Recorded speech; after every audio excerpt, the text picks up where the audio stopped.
It begins with a quiet settling of the mind, a slow exhale after a long day, as the world around you loosens its hold. The lights dim, the disturbances fall away, and your thoughts stretch out like long shadows at dusk. In this gentle stillness, we take a step backward, not just minutes or hours, but thousands of years, stepping softly into a time before familiar markers of our world existed. There are no modern cities, no glowing screens, no endless noise. Only a vast, ancient land waiting beneath a blanket of starlight, untouched by anything except wind, water, and the earliest whispers of human dreaming. You begin to imagine the soft rustling of reeds by a slow-moving river, their slender bodies swaying as if breathing with the earth itself. The air is warm, carrying faint scents of wet clay and distant soil.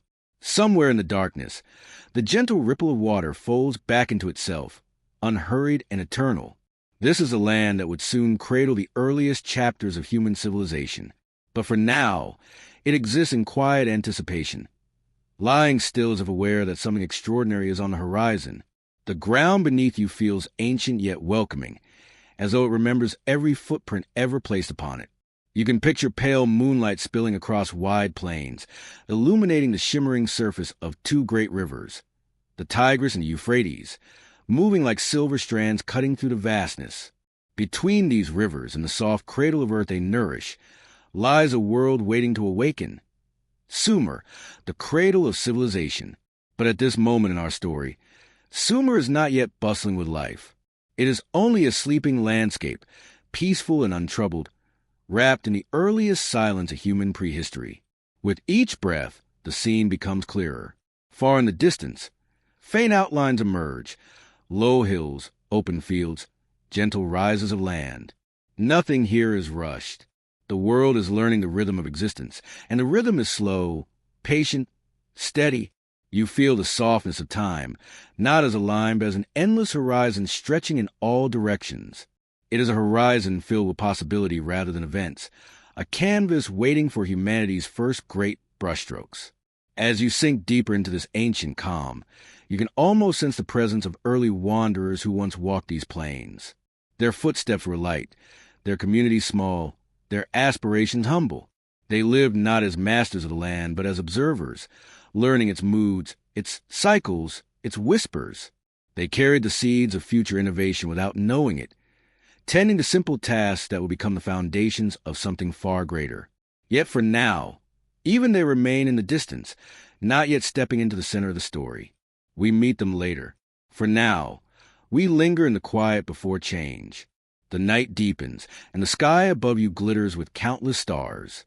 Their light feels comforting, as if they have watched over this land since time began. You imagine them reflecting off the calm rivers and the bare earth, guiding early travelers long before maps or writing existed. Overhead, the constellations take on shapes we no longer recognize, patterns imagined by ancient eyes, connecting the heavens to the land below in ways that would someday become the mythologies and cosmologies of Sumer itself. But again, those stories lie in the future.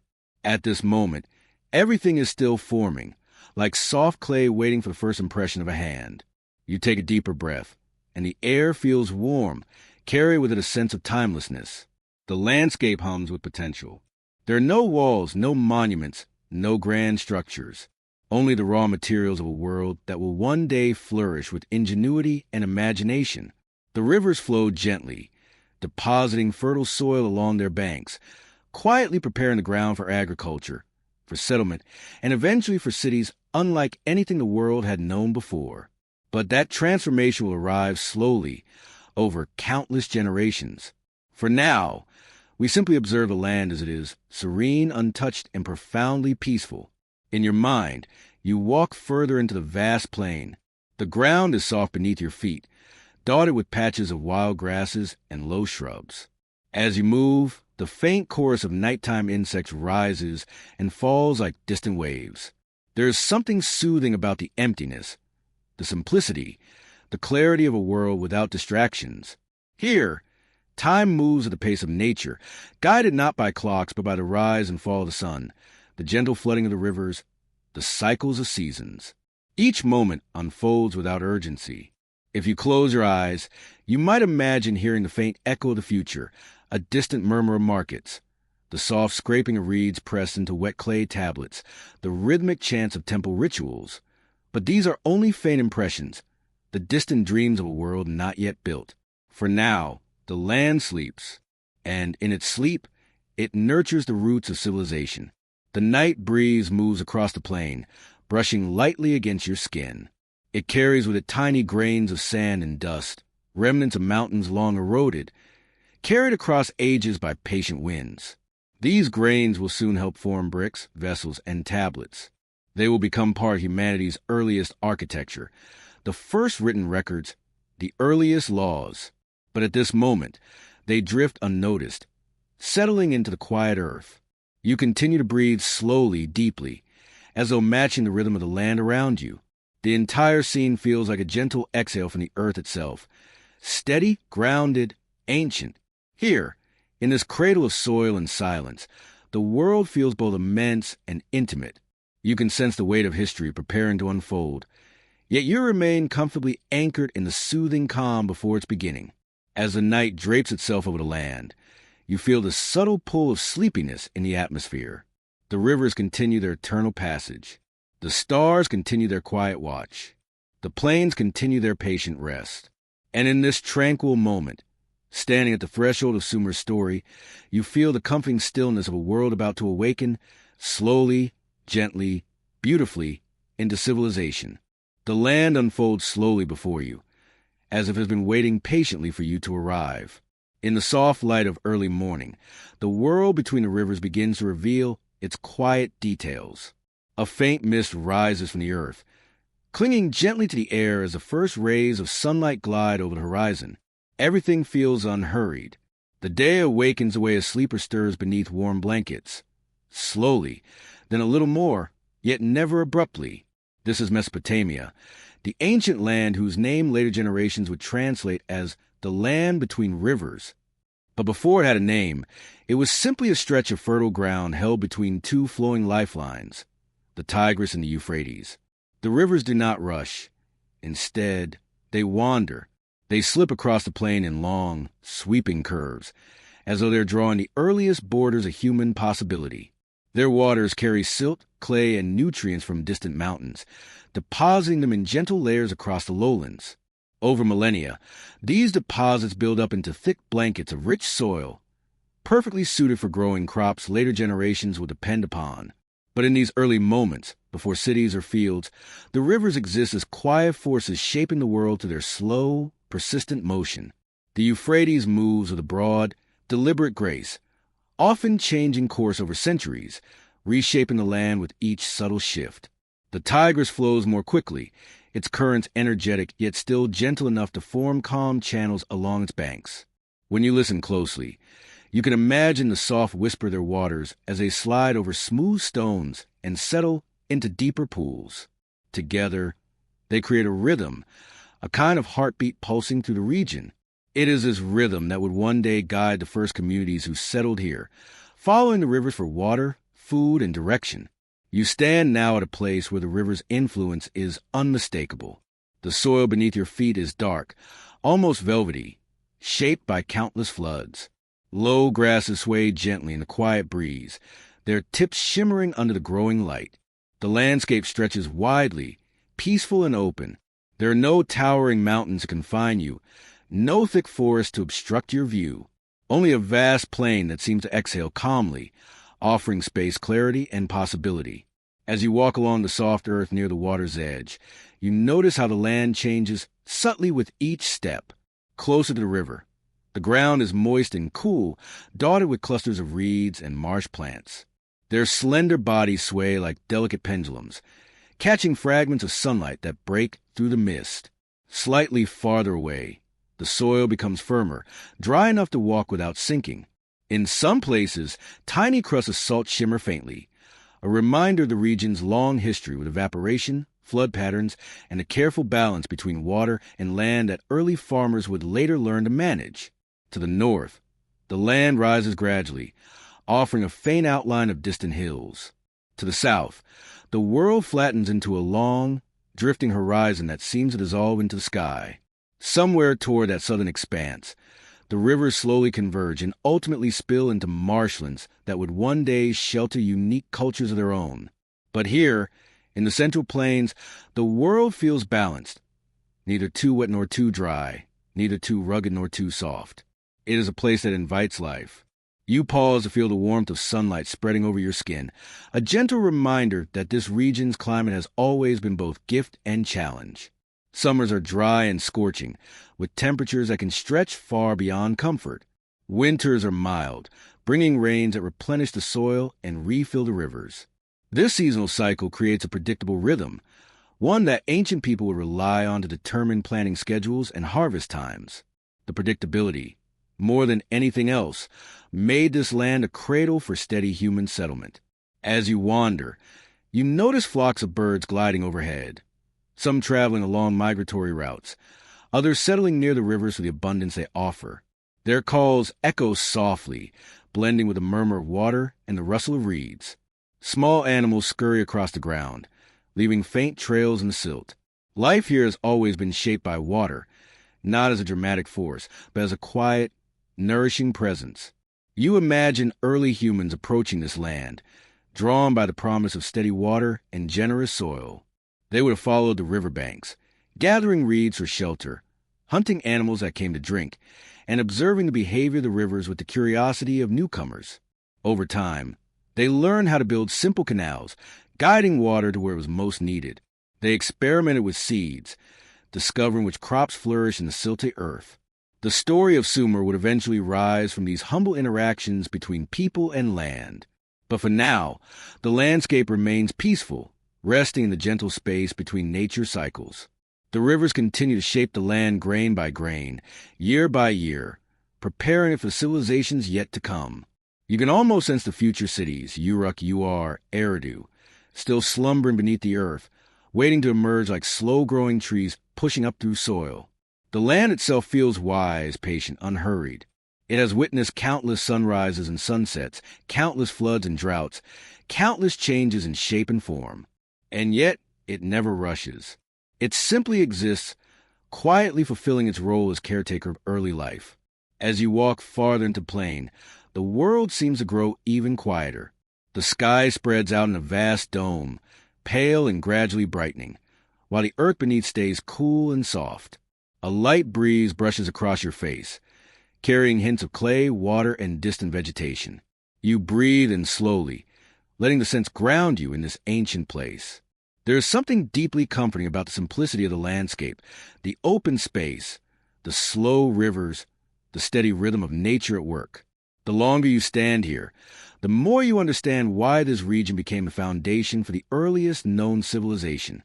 It offered everything necessary: water for drinking, fishing, and irrigation, fertile soil for crops, open land for settlement, and a climate that encouraged long-term habitation.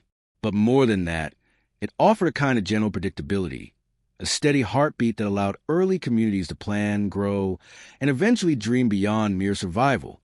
You take one final look at the land between the rivers, imagining how it must have appeared to those first settlers thousands of years ago, not as a stage for history, but as a simple, welcoming home, a place where the earth yielded food, where the rivers offered movement, and where the horizon stretched wide enough to contain the earliest hopes of humankind.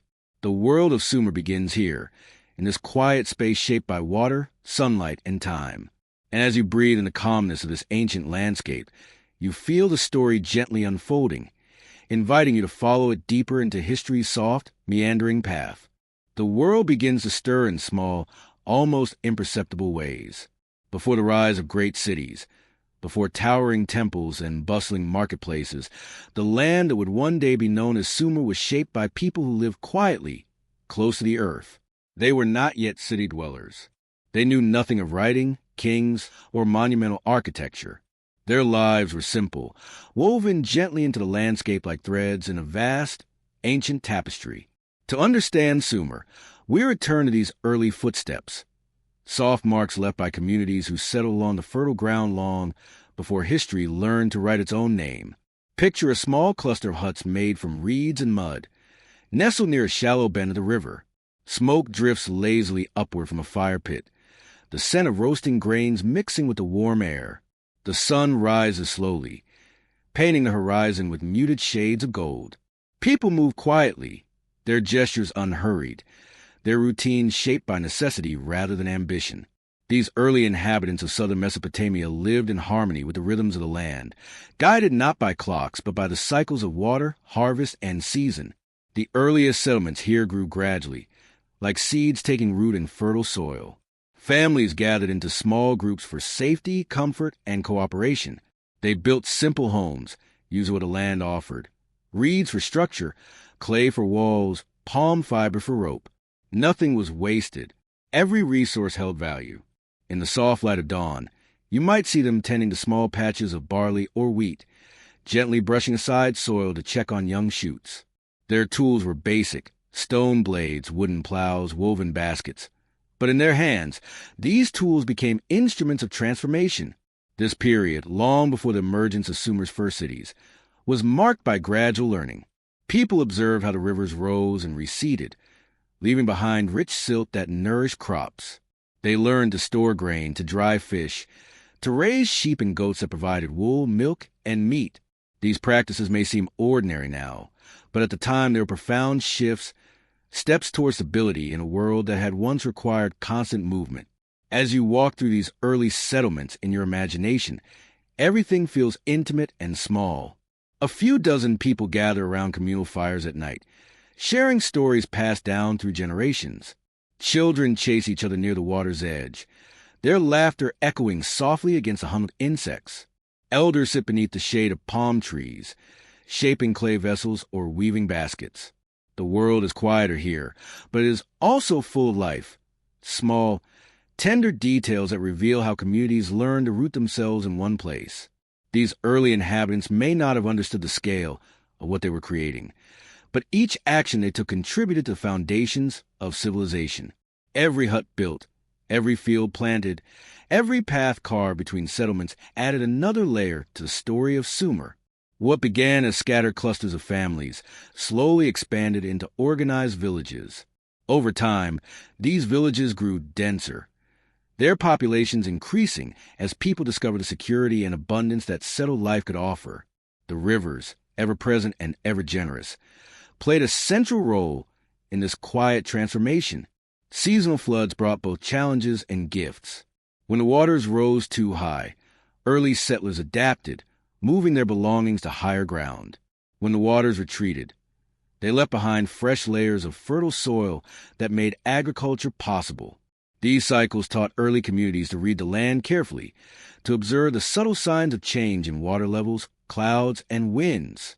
Knowledge passed through generations, carried in soft-spoken lessons shared during twilight hours or whispered beside the riverbank. As settlements grew, so did social connections.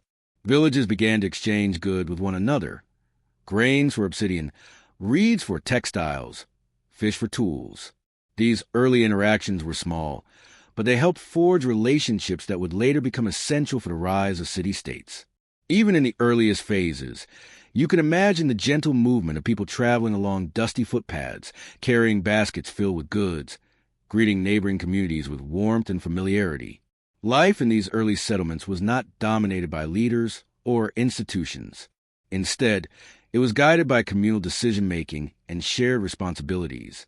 Families worked together to build homes, harvest crops, and care for animals. Everyone contributed to the survival and growth of the group.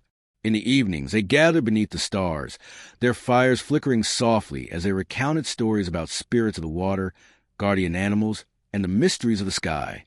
These stories, simple, imaginative, and deeply human, would later influence the elaborate mythologies of the Sumerian world. The slow emergence of organized society can be felt in the small habits that developed during this time. People began marking the passage of seasons, noticing patterns in the moon cycles, and tracking the migration of birds. They shaped clay into small tokens, perhaps as markers for accounting or symbols of trade, unaware that these humble creations would eventually lead to the invention of writing. In their quiet, ordinary lives, the seeds of extraordinary innovation were beginning to grow. Walking through these ancient settlements in your mind, you feel an overwhelming sense of calm. There is no urgency here, no noise, no complexity to disrupt the peaceful balance. Life unfolds slowly, guided by nature and necessity. The people who lived here did not think of themselves as pioneers or creators of civilization. They were simply surviving, adapting, and learning. Yet their choices would ripple forward through time, influencing every generation that followed. Imagine standing at the edge of one of these early villages as the sun sets. The air cools, carrying the scent of earth and river water. Shadows lengthen across the plain, blending with the deepening sky. You hear the quiet murmuring of families settling in for the evening, the soft crackle of firewood, the rustle of sleeping animals. In this moment, you feel connected to the ancient world, as if the boundary of time has dissolved. You realize that civilization did not appear suddenly or dramatically. It emerged gently through countless small acts of care, curiosity, and community. These early settlements formed the heartbeat of what would become Sumer. They laid the groundwork for the first cities, the first stories, the first written words. But all of that comes later. For now, we linger in this simple, peaceful time where life is measured by the rise of the sun, the flow of the river, and the shared rhythms of families learning to build a world together. The dawn of Sumer begins here, not with monuments or kings, but with quiet moments, soft routines, and the gentle unfolding of human settlement across ancient soil. The world begins to shift almost imperceptibly as the early settlements of the southern plains slowly transform into something larger, something more connected, something more purposeful. What began as small clusters of reed huts gradually grows into communities with defined paths, shared storage areas, fields stretching beyond the horizon, and a sense of continuity that binds one generation to the next. Over many centuries, so slowly that those living through it might hardly notice, the first true cities begin to rise. Among them are places that will later become legendary: Uruk, Eridu, and several others whose names drift softly through the earliest pages of human memory. In your mind's eye, imagine approaching one of these growing settlements just before dawn. The sky is still dark, but the edges of the horizon glow faintly, like a silent promise of light. A cool breeze moves across the plain, brushing against your skin, carrying with it the faint scent of clay and river water. As you draw closer, the dim outlines of structures begin to take shape, larger than the simple huts of earlier times, sturdier, more deliberate in their construction. Some are built of packed mud brick, their surfaces smoothed carefully by human hands. Others rise in gentle layers, showing the gradual accumulation of labor over generations. Uruk, for instance, does not appear suddenly. It grows like a living organism, expanding its boundaries slowly as new families settle near older ones, as fields widen, as paths become roads. By the time it becomes a true city, it is already filled with the quiet rhythms of life. In the early morning, you might hear the distant sound of footsteps as farmers make their way toward the fields, their tools slung gently over their shoulders. The soft bleating of sheep and goats echoes faintly through the still air, blending with the low murmur of voices beginning another day. The earliest urban centers are not defined by noise or chaos. In their earliest stages, they feel calm, even humble. Their structures are simple, yet purposeful. Small courtyards open to the sky. Household shrines glow dimly in the morning light. Clay ovens sit beside doorways, ready to bake fresh bread. The city feels like an expanded version of the early settlements, still quiet, still grounded in the cycles of the earth, but now connected by shared dreams, shared labor, and shared identity. Eridu, often considered the earliest sacred center, carries a different kind of presence. As you approach it, the atmosphere feels slightly heavier, not with busyness, but with a sense of reverence. The city develops around a central temple, a place where people gather not only for ritual, but for community. In these early days, the temple is modest, more symbolic than monumental. Yet even in its simplicity, it serves as an anchor. People come to offer grains, fish, or small figurines shaped from clay. They whisper prayers for good harvests, calm waters, or the well-being of their families. The temple stands at the heart of the settlement like a quiet guardian, watching over the rhythms of life. As you wander through the narrow paths of these proto-cities, you notice how differently space is used. Homes are arranged in clusters, often sharing walls to conserve building materials and protect against heat. Courtyards serve as gathering places where families cook, craft, and talk. The air is filled with the gentle sounds of woven mats being shaken out, water being poured, clay being shaped.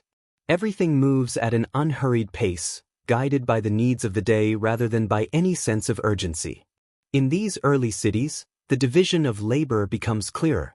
Some individuals devote themselves to pottery, shaping smooth vessels that will hold grain, oil, or water.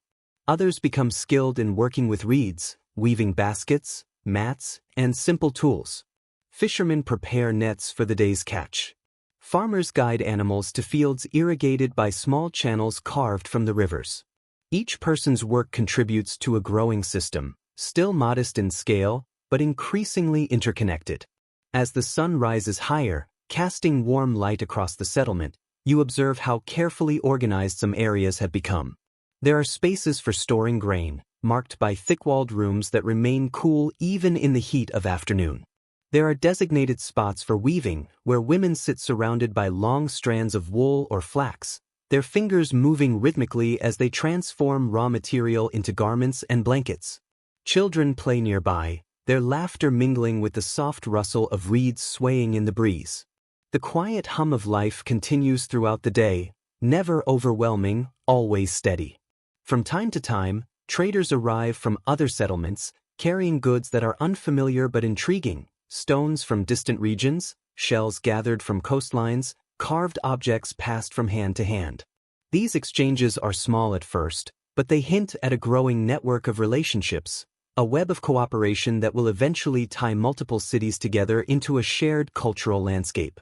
At night, the early cities settle into a peaceful stillness. Oil lamps flicker behind doorways, casting warm glows across packed earth floors.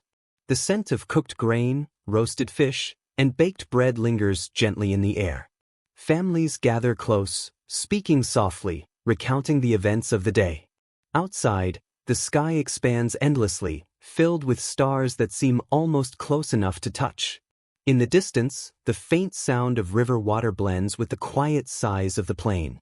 Over generations, the cities grow taller, wider, and more complex, but in these early phases they remain grounded in simplicity. Their emergence is not abrupt or dramatic. It is a slow unfolding, like petals opening on a flower. Each new building, each new street, each new habit of cooperation adds another delicate layer to the structure of urban life. People do not think of themselves as living in a city. They simply live where their families have always lived, working the land, tending to their homes, and contributing to the needs of the growing community. What makes these early cities remarkable is not their size or power, but their quiet stability. They represent a shift from scattered villages to organized centers where hundreds, and eventually thousands, of people live side by side.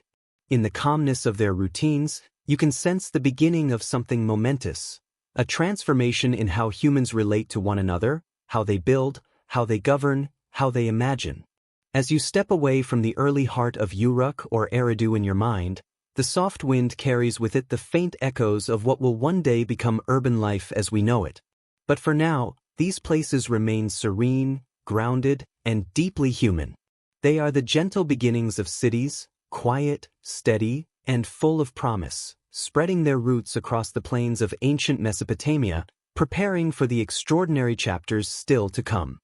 As the early cities of Sumer begin to take shape, something even deeper and more profound begins to rise within the hearts and minds of the people, an understanding that the world is not only physical but layered with meaning, mystery, and forces far beyond human control.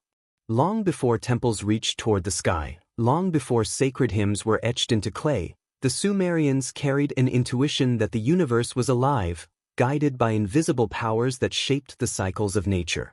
Their beliefs did not begin with grand theories or strict doctrines. They began quietly, through observation, wonder, and the need for comfort in a world that often felt unpredictable. In the cool of an early morning, imagine a Sumerian farmer standing at the edge of a field, watching the first light shimmer across the irrigation canals. He sees the gentle movements of water, feels the warmth of the sun emerging, hears the distant calls of birds waking with the day. To him, these are not separate events. They are traces of forces greater than himself, forces that nurture life or take it away. Over time, these forces take shape in his imagination as beings with intentions, personalities, and relationships. And slowly, quietly, a pantheon of gods begins to form. The Sumerians believed their world was governed by divine powers who dwelled in the sky, the earth, the rivers, and the unseen spaces between. These gods were not distant figures.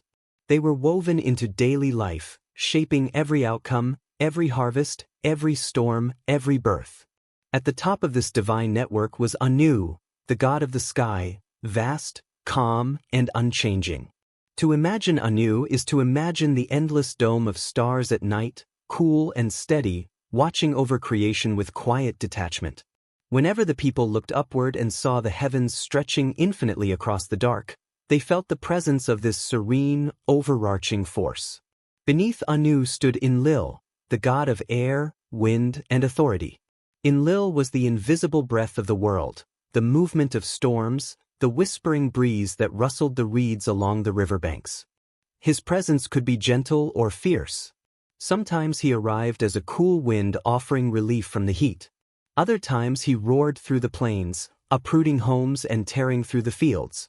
To the Sumerians, Enlil was a reminder that life was at once nurturing and unpredictable. They respected him deeply, offering prayers for his favor and calmness. And then there was Enki, a god unlike the others, a figure of creativity, wisdom, and soothing waters.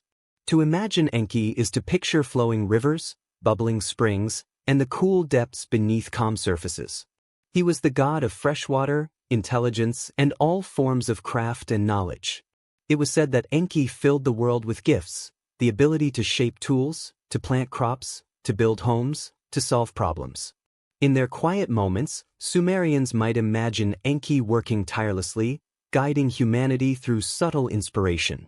His presence felt gentle, almost comforting, like the soft sound of water running through a canal on a warm afternoon.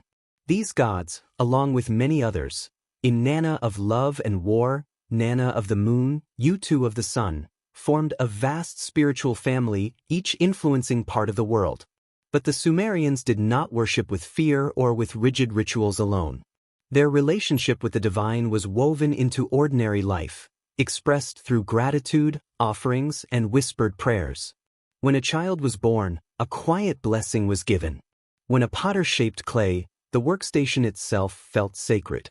When a storm threatened the harvest, the family gathered with calm voices, offering food, drink, and incense to appease the winds. In the early days, before temples grew tall, worship often took place in simple shrines inside homes or open spaces near fields.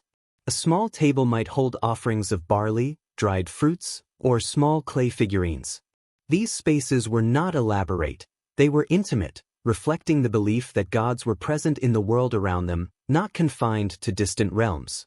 In the gentle glow of an oil lamp, the people spoke to their gods as if speaking to wise relatives, asking for guidance, protection, or forgiveness, always with a sense of quiet respect. Over time, these beliefs began to deepen, shaping not only personal rituals but the identity of each emerging city. Uruk might see Inanna as its guiding protector. Nippur might gather beneath the influence of Enlil. Eridu, with its deep association with water and creation, felt closest to Enki. Each city's devotion created a unique spiritual atmosphere, a sense of connection that bound people together. Festivals were held to honor the gods, not as rowdy celebrations, but as gatherings filled with songs, soft drumming, and peaceful offerings that brought the community into harmony. The Sumerian view of the universe was gentle yet structured. They believed that the gods had shaped the world from a primordial sea, organizing chaos into order. To them, order was a fragile gift, one that needed to be protected through reverence, cooperation, and moral behavior. When people acted with kindness and diligence, they believed the gods smiled upon them, bringing abundant harvests and peaceful days. When people acted with carelessness or cruelty, the world felt unbalanced. A poor harvest or a destructive flood could be understood as a reminder to restore harmony, to honor the divine forces that maintain the delicate balance of life. As the day fades into evening, imagine a Sumerian family gathered outside their home. the sky darkens, revealing a canopy of stars, each one believed to be connected to a divine presence. The air cools and carries soft sounds, the distant bleating of animals, the rustle of reeds, the quiet murmur of water. Beneath this vastness, someone lights a small oil lamp, its flame flickering like a heartbeat against the dark. A simple offering is placed before it. A handful of grain, a small cup of water, perhaps a figure molded from fresh clay. The family sits together, whispering prayers not out of fear, but from a desire for peace and guidance. The world feels larger, deeper, filled with unseen layers. This gentle interaction between humanity and the divine shaped the Sumerian worldview. Life was not merely a sequence of tasks and challenges. It was a dialogue between people and gods, between earth and sky, between water and wind. And each new day brought an opportunity to honor this connection. When you take a breath and imagine this world, its calm rituals, its soft devotion, its whispered prayers, you feel the early Sumerian mind taking shape. A mind filled with awe, gratitude, and a profound sense of belonging in a universe ruled by quiet, powerful forces. These beliefs would guide their decisions, inspire their stories, shape their art, and anchor the foundations of civilization itself. The spiritual world was not separate from daily life. It was woven into every heartbeat, every gesture, every grain of soil beneath their feet. In the soft glow of early dawn, when the world is still wrapped in silence and the air carries the coolness of night, the first shapes of the ziggurats begin to emerge from the horizon. They rise not suddenly or dramatically, but with a gentle presence, like ancient mountains sculpted by human hands. These stepped structures stand quietly against the sky, their silhouettes softened by drifting dust and the morning light. To the Sumerians, they were more than buildings. They were meeting points between earth and sky, sacred places where the worlds of humans and gods touched lightly like two hands brushing in greeting. Approaching one of these early ziggurats, you would not feel overwhelmed. You would feel calmed, almost embraced by its presence. The air around it carries a stillness that feels intentional, as if the structure itself holds its breath in perpetual reverence. The mud brick walls, warmed by ages of sun and wind, give off a subtle earthy scent.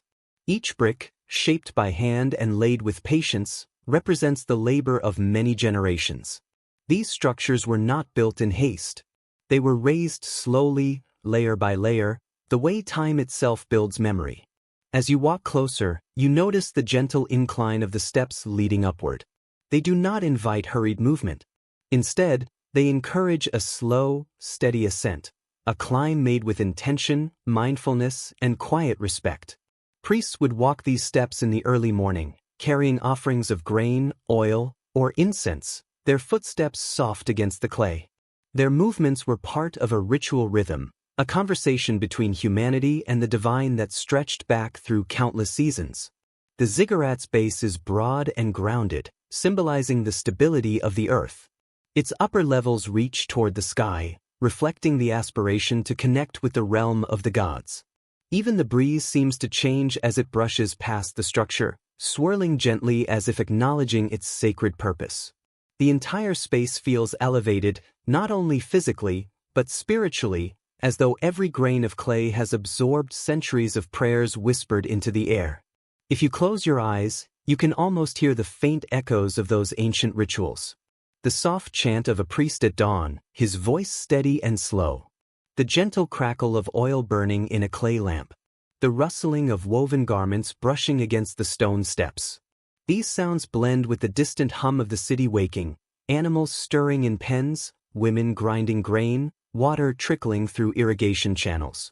The ziggurat rises above it all, not to separate itself from daily life, but to watch over it, to gather the hopes and fears of the people below and carry them upward. Inside the small chambers near the summit, the atmosphere grows even quieter. Light filters through narrow openings, creating a soft glow that illuminates the textured walls. Here, offerings are placed with care. Bowls of fresh dates. Small figurines molded from clay. Tiny jars filled with fragrant oils. The scent is warm, soothing, a gentle mix of earth, smoke, and sweet resin. These sacred spaces were not meant for large crowds. They were intimate, personal, a place where the presence of the divine could be felt in the silence. For the people of Sumer, the ziggurat was not simply a temple. It was a symbol of order in a world shaped by unpredictable forces. The rivers could flood or recede without warning. Storms could appear suddenly over the plains. But the ziggurat stood firm, anchoring the city in both physical and spiritual ways. To walk past it was to be reminded that the gods watched over them, that there was structure in the universe, that life, despite its uncertainties, had meaning and guidance. Throughout the day, the ziggurat changed character as the light shifted.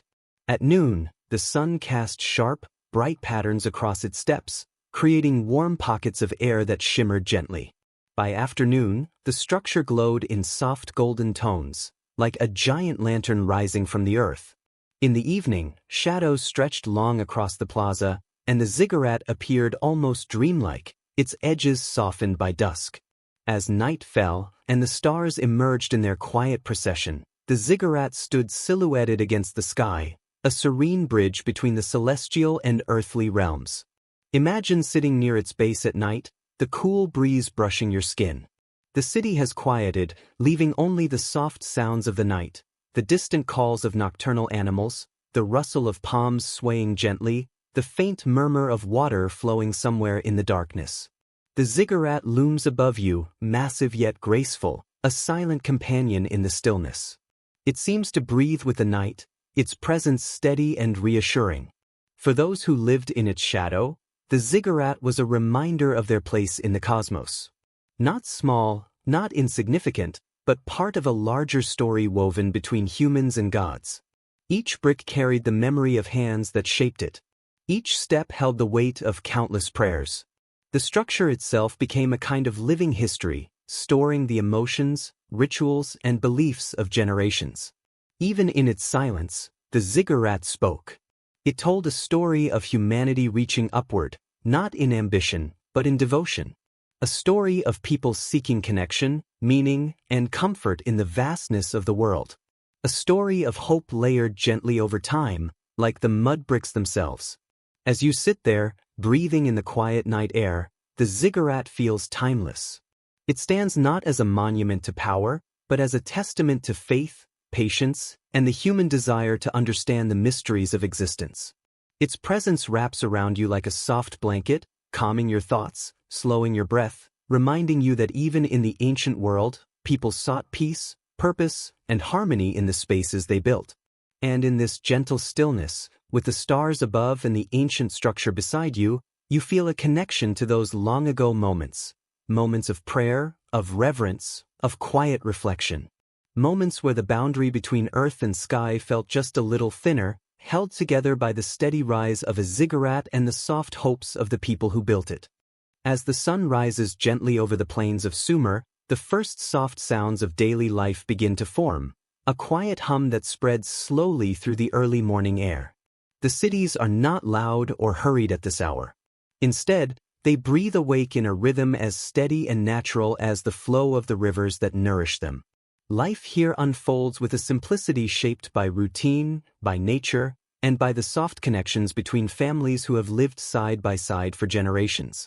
To walk through a Sumerian city at dawn is to witness the gentle pulse of human existence at its earliest, most grounded form. Before the heat of the day settles in, households have already begun their morning tasks. A mother stirs grain inside a clay pot, adding water and gently grinding it into a smooth mixture for bread. A father steps outside, checking on the animals, sheep, goats, or perhaps a few cattle, making sure they are healthy, fed, and ready for the day's work. Children rub sleep from their eyes, stepping into the cool air, their bare feet brushing against packed earth that still holds the night's chill. The scent of fresh bread, smoke, and drying clay mingles softly, wrapping the city in a warm, comforting aroma. Most homes are simple but carefully crafted. Mud brick walls, shaped by hand and dried under the sun, form rooms that open around a small courtyard. This courtyard serves as the heart of the household, a space for cooking, crafting, resting, and gathering. Light filters through gently, casting shifting shadows on the ground. In the corner, an oven stands ready to bake flat rounds of bread. Nearby, jars of water cool in the shade, their clay surfaces beaded lightly with condensation. Everything feels calm, efficient, and intentional. As you walk down the narrow pathways between homes, you pass neighbors greeting one another with quiet familiarity. These paths weave like gentle streams, winding through the settlement rather than cutting sharply across it. Women carry baskets woven from reeds. Men head toward the fields or workshops. Elders sit near doorways, slowly watching the world awaken, offering guidance or simply sharing company with those who walk by. There is a deep sense of community in these interactions, not loud or exuberant, but warm and steady, like the soft embers of a fire that never fully fades. Farmers often begin their day before the sun has climbed too high. They make their way toward the fields, located just beyond the edges of the city, where irrigation channels bring life to wheat, barley, flax, and other crops. The walk is peaceful, accompanied by the low murmuring of water flowing through the canals. Upon reaching their fields, they press their hands into the soil, feeling its moisture, assessing its condition. Their work is slow and meditative, pulling weeds, guiding water through narrow channels, checking the growth of plants that will sustain their families through the seasons. Back in the city center, artisans begin their tasks. A potter kneads clay at dawn, preparing it for shaping. His hands move with practiced grace, forming bowls, jars, and vessels that will later be baked in a kiln.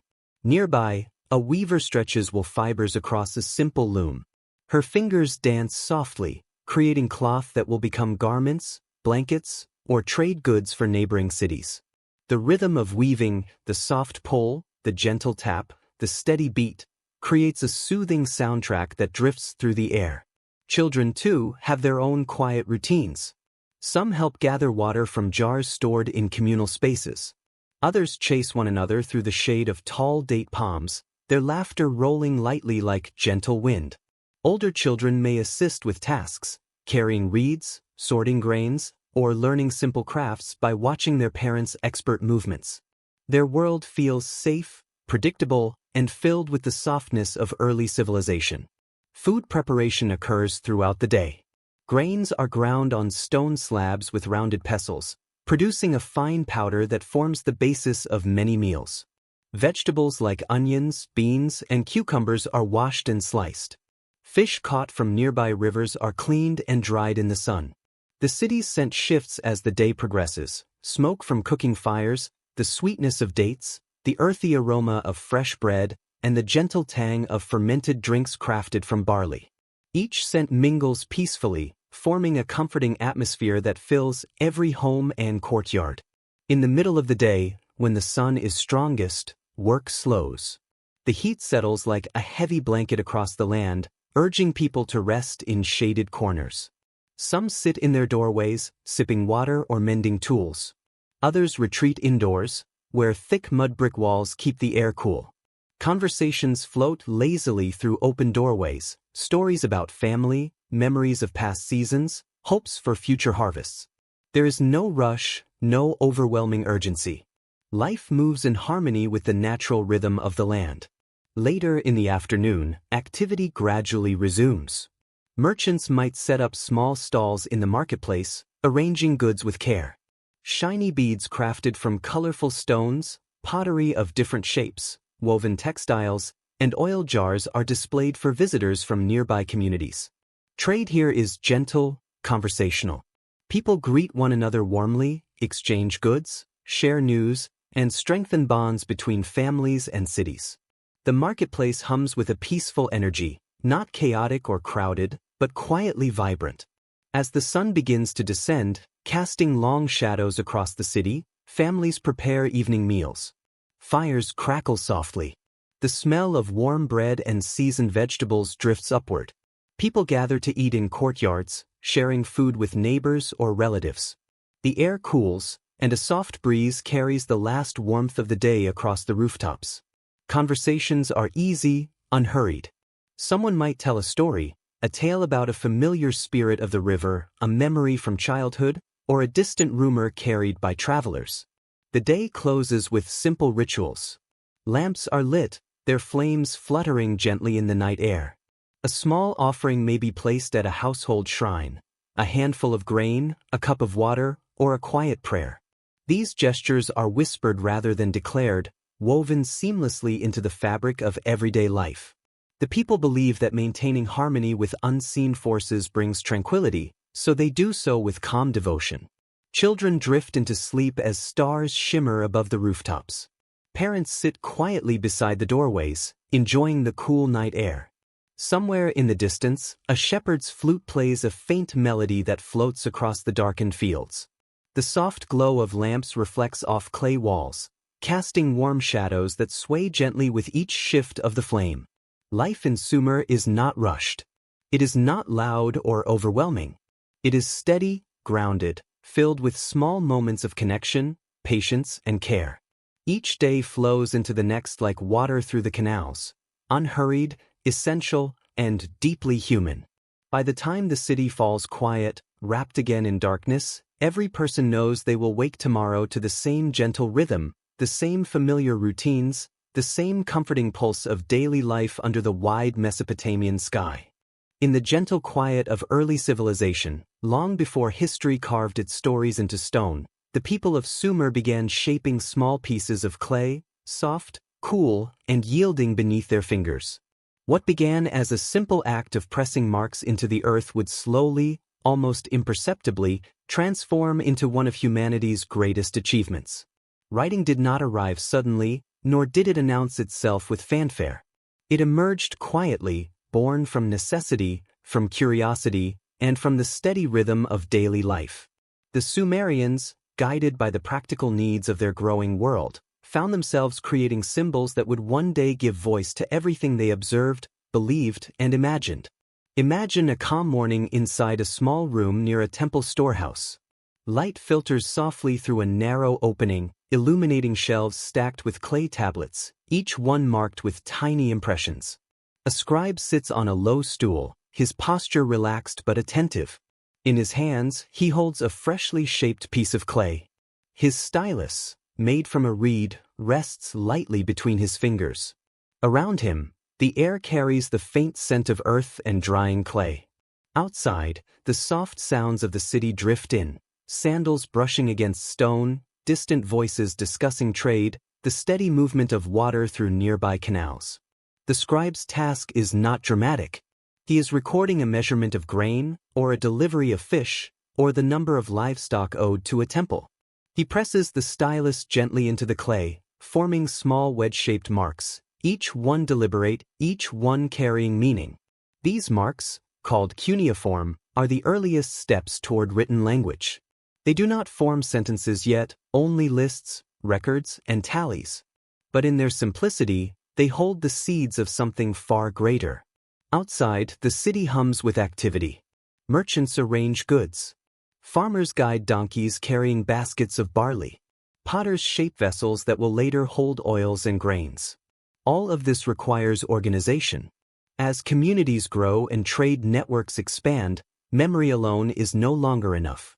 People must keep track of resources, ownership, exchanges, and obligations. Clay becomes the perfect medium, plentiful, malleable, and durable when baked in the sun. But writing is only one part of the innovation taking place. Alongside it, mathematics begins to develop quietly, shaped by the same gentle need for structure and clarity. The Sumerians begin with simple counting tokens, small clay shapes representing quantities of goods.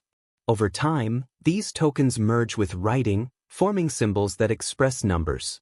Their counting system is based not on 10 like ours, but on 60, a choice that will echo across millennia in our minutes, hours, and circles. Picture a Sumerian merchant preparing for a trade journey. He spreads out his goods, jars of oil, bundles of wool, woven fabrics, sacks of grain. With the guidance of a scribe, he records each item using combinations of numerical symbols. The marks are small and neat, arranged in patterns that reflect both quantity and type. The merchant does not think of this process as mathematics. It is simply a way of understanding his world, a means of ensuring fairness and clarity. But beneath his calm practicality lies the foundation of advanced reasoning: addition, subtraction, measurement, and proportion.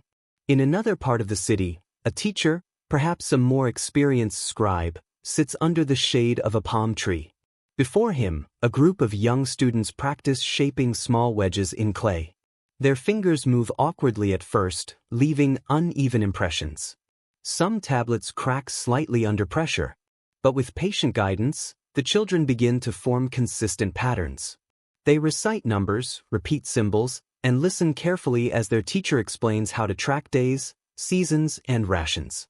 Their learning is steady, rhythmic, almost meditative. As the day warms, the temple storehouse becomes livelier. Workers carry baskets of goods to and from the entrances. Scribes record amounts, checking old tablets, initiating new ones, organizing shelves of cooled clay. The process is quiet but precise. Each tablet becomes a snapshot in time, a record of human interaction, a moment preserved in earth. What was once ephemeral is now anchored into history through simple marks. In time, these marks will expand beyond lists.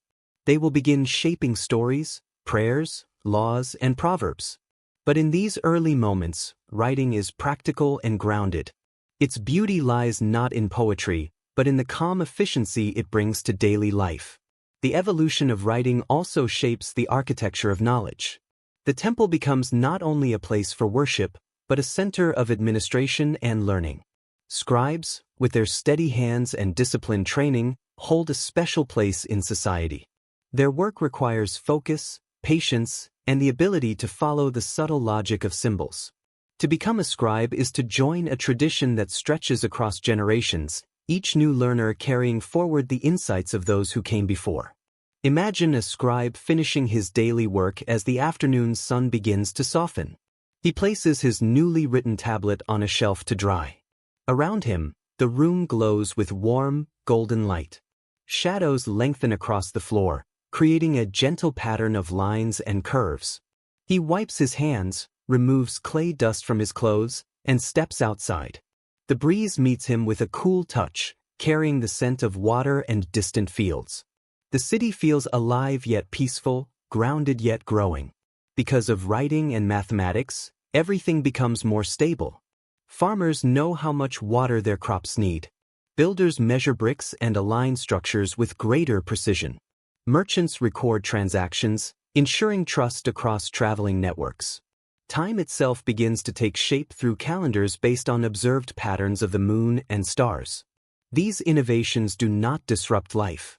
They support it quietly, gently, the way a canal supports crops or a beam supports a roof. The people of Sumer use their growing knowledge not for spectacle, but for balance. They treat information with the same care they give to their fields and homes, nurturing it, shaping it, passing it along. In the evening, as lamps flicker in doorways and families gather for their meals, the presence of writing remains subtle but constant. A mother may keep a small clay token to track provisions. A father may consult a tablet before planning a trade. A priest may look at symbols carved into stone to remember the sequence of a ritual. These moments weave writing into the rhythm of life. As darkness settles over the city, the tablets resting on shelves cool under the night air. They hold within them the thoughts and efforts of the day, quiet marks pressed by steady hands, carrying meaning through time. The people sleep peacefully, unaware that their simple systems of record-keeping will one day evolve into epics, histories, philosophies, and entire worlds preserved in script. In the gentle quiet of night, the future of writing and mathematics rests in those small, drying tablets, silent, unassuming, but powerful enough to carry the earliest whispers of civilization into eternity. In the steady glow of a Sumerian morning, when the city is neither fully awake nor fully at rest, the quiet shape of governance begins to emerge, softly, almost naturally, as though it has grown out of the land itself. There are no loud proclamations, no grand displays of authority. Instead, leadership in early Sumer feels like another part of the daily rhythm, woven gently into the life of the people.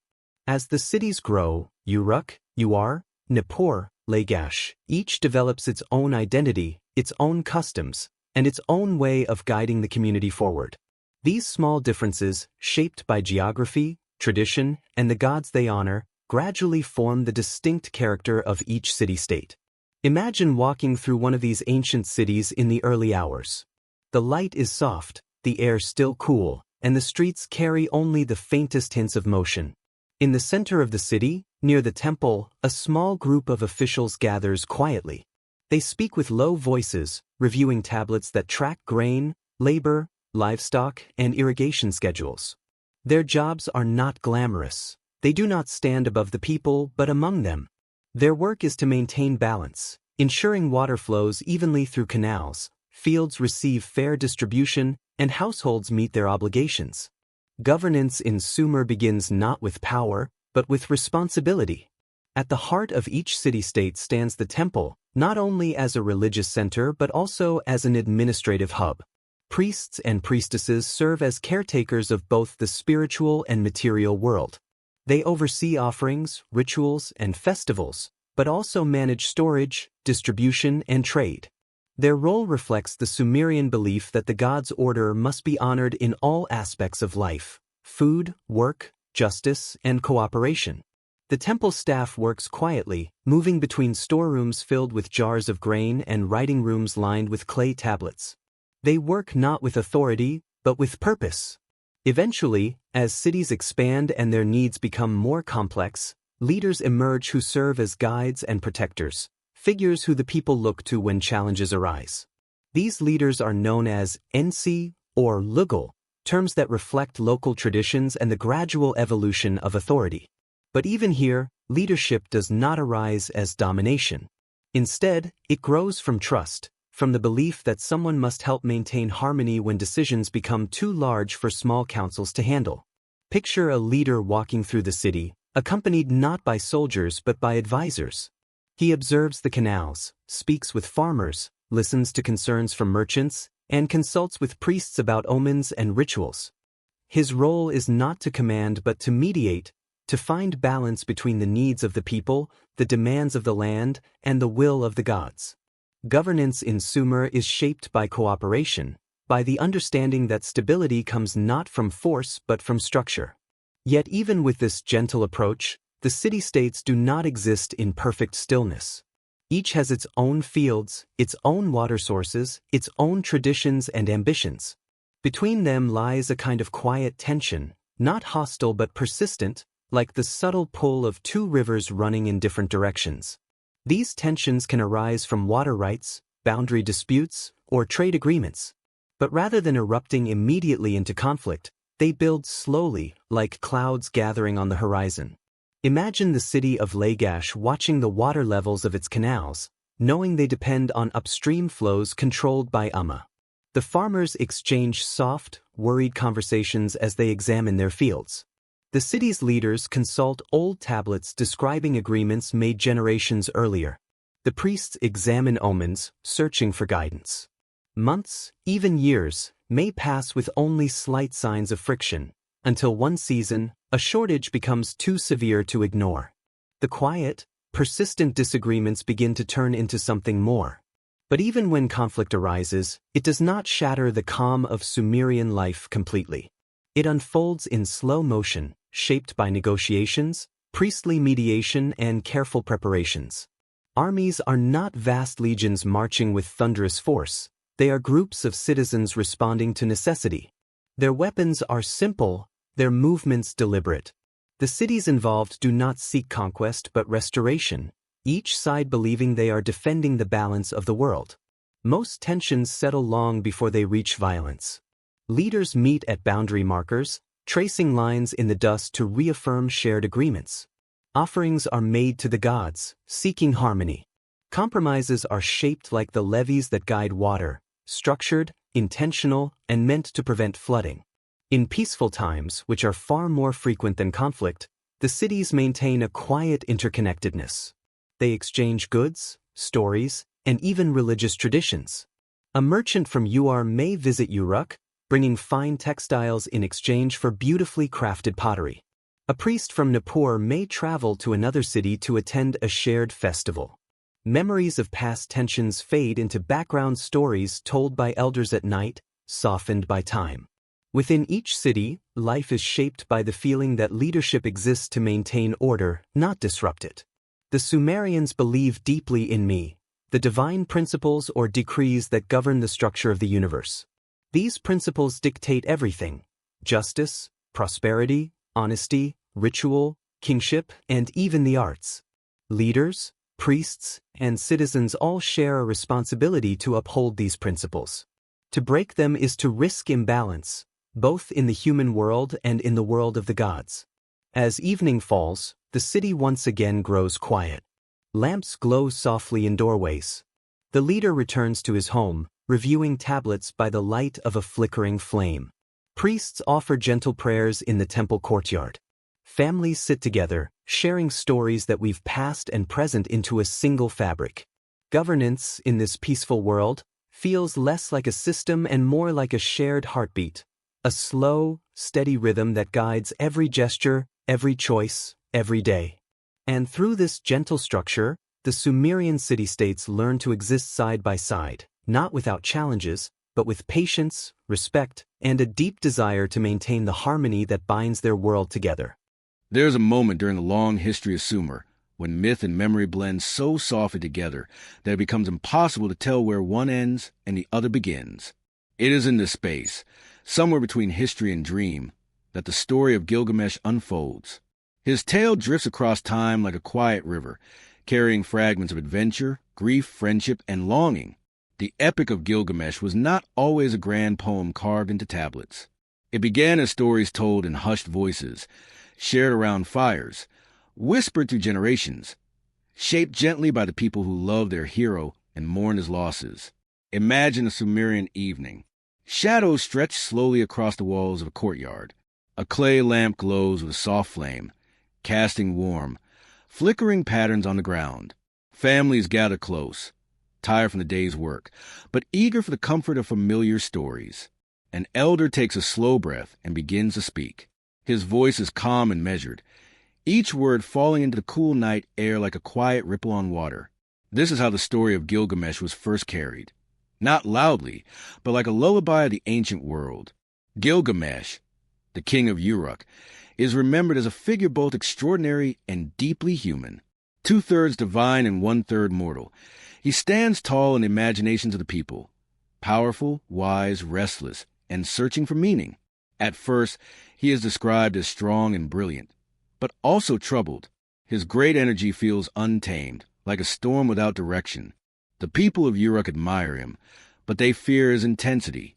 They pray to the gods for help, not to punish him, but to guide him. And so the gods create Enkidu, a companion shaped from clay, born of the wilds, pure and unburdened by the complexities of cities.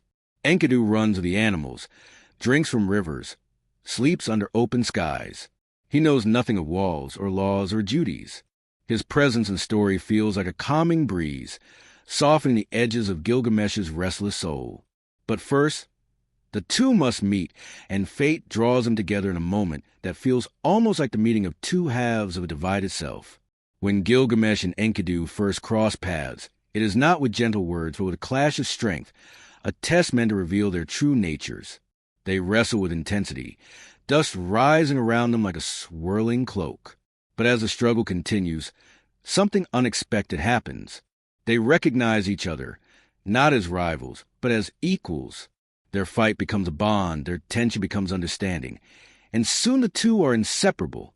Friendship blooms between them like a quiet dawn, softening Gilgamesh's heart and grounding his spirit. From that moment, their adventures begin.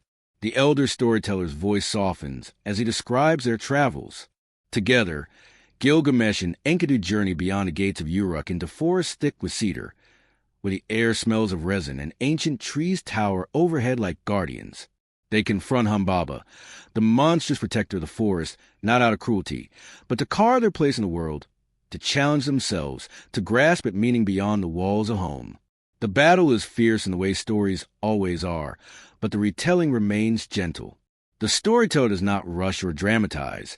He allows the details to settle softly, focusing not on violence, but on purpose.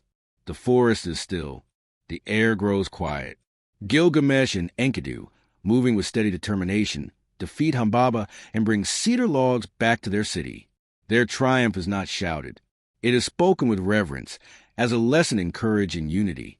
But as stories often do, this tale turns towards sorrow. One evening, the elder's voice grows slower, deeper, as he approaches a moment that changes everything. The gods, displeased with the slaying of the forest guardian, decree that one of the heroes must die. They choose Enkidu. In quieter moments of the night, the storyteller describes Enkidu's illness with tenderness. Days grow heavy. Enkidu weakens. His dreams become troubling. Gilgamesh sits beside him, helpless, heartbreaking in ways he never imagined. The bond that once filled him with strength now shows him the painful truth of mortality. When Enkidu finally passes, the city of Uruk falls into deep silence, and Gilgamesh, once confident and powerful, becomes a man overwhelmed by grief. His sorrow is not dramatic. It is slow and heavy, like a great shadow settling over him. He walks through the streets, unable to rest. He touches the walls he once built proudly, but they no longer bring comfort. The death of his dearest friend awakens a fear he has never known, the fear of his own end. Even as a mighty king, he cannot escape mortality. This realization sends him on a long, wandering journey, one that stretches across deserts, mountains, and distant lands. As the elder in the courtyard speaks, the listeners lean closer, the soft glow of lamplight shimmering across their faces. Gilgamesh seeks Utnapishtim, the man who survived the Great Flood and was granted eternal life. The journey is long and filled with quiet challenges. Gilgamesh crosses dark waters, travels through forests where shadows cling to the ground, and speaks to beings older than memory. Each encounter teaches him something new, about resilience, humility, courage, and acceptance. When he finally reaches Utnapishtim, the meeting is not dramatic, but thoughtful. The immortal man explains that eternal life was granted only once, and not meant for others. Gilgamesh is given a chance to prove his endurance by staying awake for 7 days, but sleep overtakes him gently, reminding him of the natural limits of all human beings. Even the magical plant of youth he obtains is lost to a serpent, slipping from his grasp like a passing dream. And yet, this loss does not bring despair. Instead, it brings understanding. Gilgamesh returns to Uruk with a calmer heart. He walks along the great walls he helped build, and sees them with new eyes. They are strong, enduring, built not by divine hands, but by generations of human effort. In their solid presence, he feels a different kind of immortality, the lasting legacy of human creativity, kindness, and community. The storyteller closes the tale softly, letting the last words drift like a breeze through the courtyard.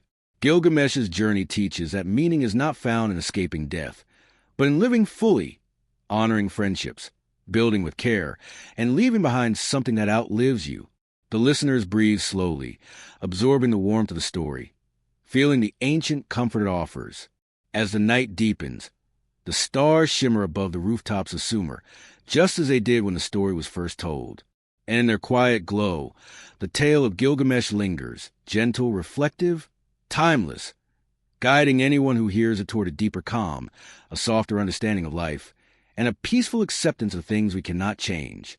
In the gentle rhythm of Sumerian life, as fields flourished and cities grew beneath the warmth of the Mesopotamian sun, another quiet force shaped the destiny of these ancient people, the soft movement of trade.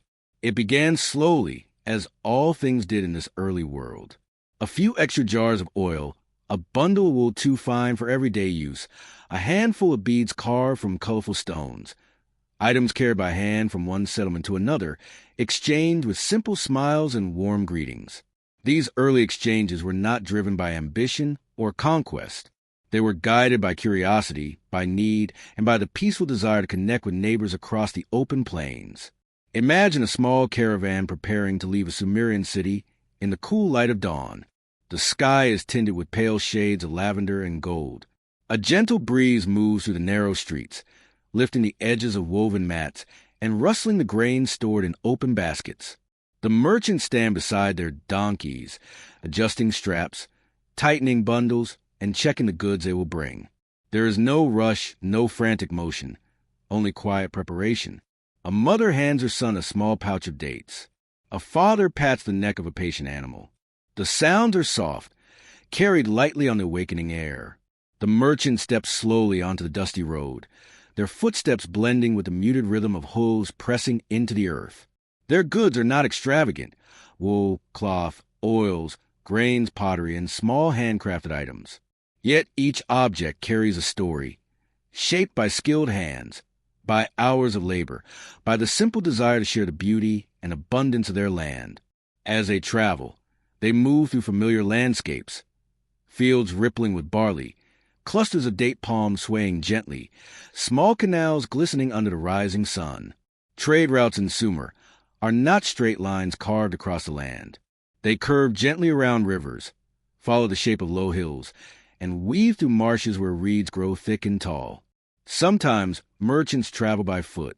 Other times, they drift along the rivers in long, narrow boats carved from wood and sealed with bitumen. The boats slide across the calm water like silent shadows, their movement guided by soft currents and steady hands. As the merchants travel, they encounter other caravans, groups from nearby cities like Umma, Nippur, Kish, and Uruk. Greetings are exchanged in low voices, and goods are compared with quiet interest. The encounters feel peaceful, shaped by mutual respect. Everyone understands that trade is not merely an exchange of objects. It is an exchange of ideas, stories, and trust. Each meeting is a small thread woven into the larger fabric of Sumerian society. Eventually, the merchants reach distant towns, some familiar, others new. The marketplaces are simple open areas near temples or central courtyards.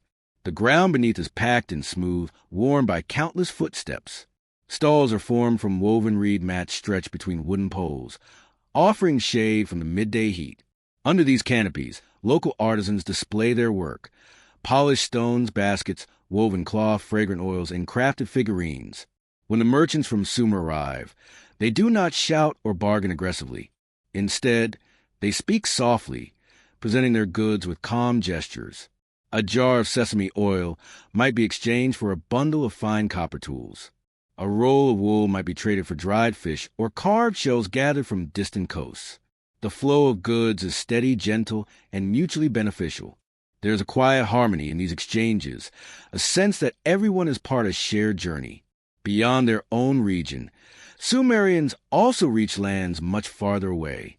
To the east, merchants travel toward the foothills of Iran, where stones and metals can be found. To the west, goods pass through ancient routes leading to Syria and beyond. Southward, traders move toward the marshlands of Dilmun, a place known for pearls, palms, and serene waterways.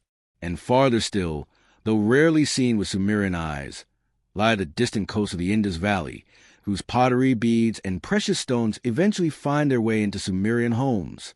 These long-distance exchanges happen slowly, over seasons, over years. The goods that arrive from distant lands feel almost magical, carrying textures and colors unknown to local craftsmen. A bright blue lapis lazuli stone glimmers like a piece of the sky. A polished carnelian bead glows like a captured ember.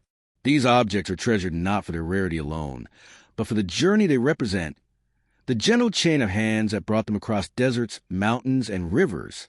Back in the cities of Sumer, the impact of trade becomes visible in everyday life. Jars of foreign oil sit beside locally made pottery. Beautiful beads decorate garments and hair. Tools made from metals shaped far away glint softly in the sun. These objects blend seamlessly with daily routines, becoming part of the quiet hum of life.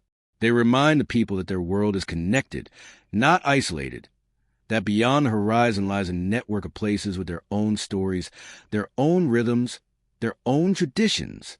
At night, when the merchants return home, the city gathers to listen to their tales. Under the soft glow of lamplight, they describe distant landscapes, foreign customs, and the gentle kindness of strangers. Children sit close, eyes wide with wonder. Adults listen with calm curiosity. These stories travel across generations, expanding the imagination of a people whose lives are deeply rooted in the fertile soil between rivers. Trade in Sumer is not driven by conquest or wealth. It is guided by the quiet desire to share, to connect, and to understand the world beyond one's home. It brings color to life, variety to work, and subtle richness to the rhythms of daily existence. Each exchange, each journey, each peaceful interaction helps bind the cities together in a web of cooperation and trust. And as the night deepens, the merchants rest in their homes, Their weary feet washed, their hearts light, their minds filled with memories of places far away. Outside, the stars stretch across the sky like a map of endless paths. The gentle breeze carries the scent of distant lands. And in this peaceful moment, the people of Sumer feel connected to a vast world, held together not by force, but by the soft, steady movement of trade. As the soft light of evening settles gently over the cities of Sumer, the world begins to shift into a different rhythm, one shaped not by labor or trade, but by creativity, expression, and the quiet warmth of human imagination. This is a time when the tools of work are set aside, when families gather in courtyards, when lamps are lit and shadows dance softly along the walls. In these moments, the people turn toward art, toward music, toward stories that drift across the night like warm, glowing threads. It is here, in the slow hush of twilight, that the heart of Sumerian culture reveals itself most clearly. Imagine a small courtyard filled with the fading glow of the sun. A cool breeze moves gently through woven mats stretched between wooden poles, creating soft ripples of shade. Children sit close to their parents, leaning against clay benches still warm from the day's heat. Elders settle into comfortable spots near the center of the courtyard. The sounds of daily life quiet down, the clatter of tools fades, the voices in the marketplace soften, and the animals settle into their night pens. In the midst of this gentle silence, the first notes of music begin to rise. A musician lifts a lyre, its wooden frame polished smooth by generations of hands. The strings shimmer in the dim light, humming softly even before they are touched. With a slow, steady movement, the musician plucks the first few notes. The sound is tender, delicate, weaving itself into the air like a gentle breeze. The notes linger briefly before dissolving into the evening. Soon, another musician joins, perhaps with a flute carved from reed, its tones soft and breathy, blending with the lyre in perfect harmony. These instruments are simple, but their beauty lies not in complexity. It lies in the soothing, hypnotic patterns they create, repeating motifs that slow the heartbeat and calm the mind. Across the courtyard, a potter sits beside his small clay figures, crafted earlier in the day. Their shapes are smooth, rounded, and warm, formed from earth taken from the riverbanks. Some depict gods of serene expressions. Others show animals, bulls, birds, and creatures of the marshlands, captured in graceful stillness. These small sculptures are not merely decorations. They carry meaning, reminders of stories, myths, and beliefs that flow through the culture like water through canals. The potter holds one in his hand, feeling the curves beneath his fingers, the soft presence of tradition embedded in its form. In another corner, a group of women weave cloth on simple looms, their hands moving in gentle, practiced motions. The strands of wool and flax slide smoothly between their fingers, forming patterns that echo the rhythm of the world around them. Lines like rivers, rows like fields, that's like grains of barley. Their weaving is more than craft. It is a quiet art, a meditation shaped by repetition and patience.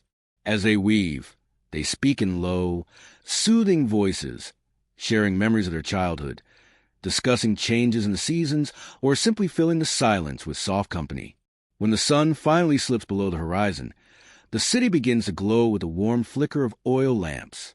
One by one, families light their lamps, small clay vessels filled with oil and topped with simple wicks. The flames cast gentle halos of light against the darkness, creating a peaceful mosaic of golden glimmers across rooftops and courtyards. These lamps have their own artistry. Some bear carved patterns, others depict animals or symbols of the gods. When held, they feel both sturdy and delicate, as though carrying fire is itself a sacred act. With the lamps lit and the music flowing softly, the time for storytelling begins. An elder clears his throat quietly, and the courtyard falls into a comfortable silence. His voice is slow and smooth, carrying the cadence of countless evenings spent in this very way. He tells stories not only of gods and heroes, but of ordinary moments. Harvests long past, unusual storms, friendships formed in childhood, memories of journeys taken across the plains. The younger listeners close their eyes, letting the words paint images in their minds. The older ones nod gently, remembering the times when they first heard these tales. As the elder speaks, the air feels thick with meaning. Each story holds a lesson, a whisper of wisdom carried across generations. One tale might describe how a clever farmer outwitted a mischievous spirit of the marshlands. Another might recount how a wandering traveler found peace in the shade of a cedar tree. The stories are not loud or dramatic. They flow like water, like gentle ripples spreading across a quiet pool. They soothe the spirit, reminding everyone who they are, where they come from, and the beauty within their shared world. Beyond the courtyard, in the larger spaces of the city, artists carve scenes onto clay tablets or stone plaques. Their tools are simple chisels, but their hands are steady, skilled. They capture images of worshippers carrying offerings, of animals walking through fields, of gods seated serenely upon thrones. These images are not rigid. They are filled with flowing lines, curves that echo the shape of winds and rivers.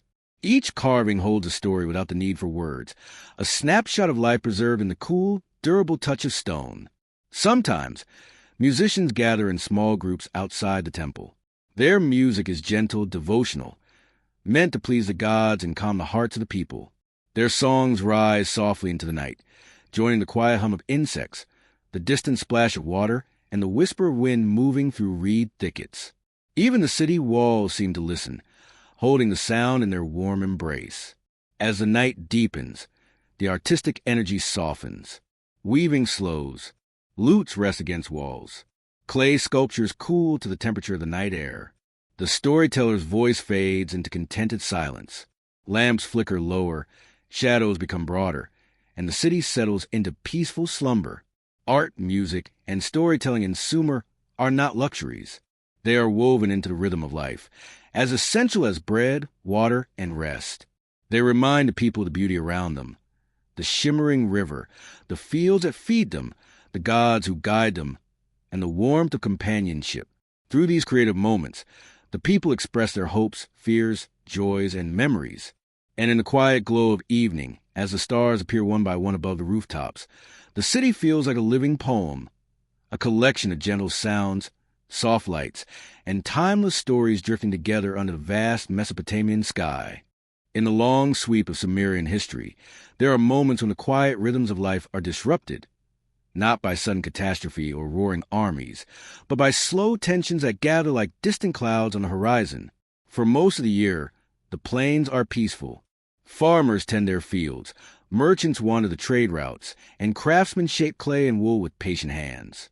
Yet every so often, a dispute arises, usually over something as simple and essential as water or land. These disagreements do not erupt quickly. They build gradually, like the gentle but persistent rise of a river after heavy rains. Imagine a warm afternoon near the border between two neighboring city-states, Lagash and Umma. The fields are green and quiet, their irrigation channels glimmering softly under the sunlight. Farmers move slowly along the banks, checking the soil, adjusting small wooden gates to guide the flow of water. But beneath this calm scene lies a subtle tension, an awareness that these canals, so vital to life, are shared. And when fields lie too dry or water flows unevenly, worries begin to ripple through community like small waves across a pond. The disputes start with words, soft discussions among elders, cautious conversations between leaders. Old clay tablets are consulted, recounting agreements made years or generations earlier. Priests read omens, searching for guidance in the patterns of smoke, in the movement of water birds, or in the shape of clouds drifting slowly across the sky. Everyone hopes the issue will resolve with a quiet compromise, for nothing is more precious to the Sumerians than stability and balance. But sometimes agreements cannot be reached.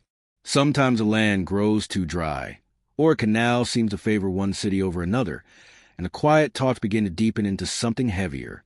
When tensions rise, the atmosphere in the city changes subtly, not abruptly, not with fear, but with a noticeable shift in energy. Leaders meet more frequently. Scribes review tablets that list obligations, borders, and shared resources. Farmers speak in low tones at the well, wondering if the coming season will bring enough water. Priests offer more frequent prayers at the temple, asking the gods to protect the city and keep its people safe. Children notice a change too, not because anything frightening occurs, but because the adults seem weighed with thought, their eyes lingering on the horizon longer than usual. If conflict becomes unavoidable, it does not arrive with dramatic speed. Instead, Preparations unfold in slow, deliberate motions. The city's men gather simple weapons, spears, slings, wooden shields reinforced with leather. There is no frenzy, no thunderous marching. Most soldiers are not professionals. They are farmers, potters, herders, ordinary people who set aside their daily tools to protect their home. Their steps are steady, their voices quiet, their hearts focused not on conquest but on duty. On the day of confrontation, the world holds its breath. Imagine two groups meeting on the open plain. The morning air still cool, the sky tinged with soft colors. There is no roaring chaos, only a solemn, almost sacred stillness. Dust rises gently beneath their feet as the two sides approach. The leaders speak first, hoping for a last-minute settlement. Sometimes this alone is enough. Words soften. Agreements are reshaped. The conflict dissolves like mist under rising sunlight. Both sides return home relieved, grateful for peace.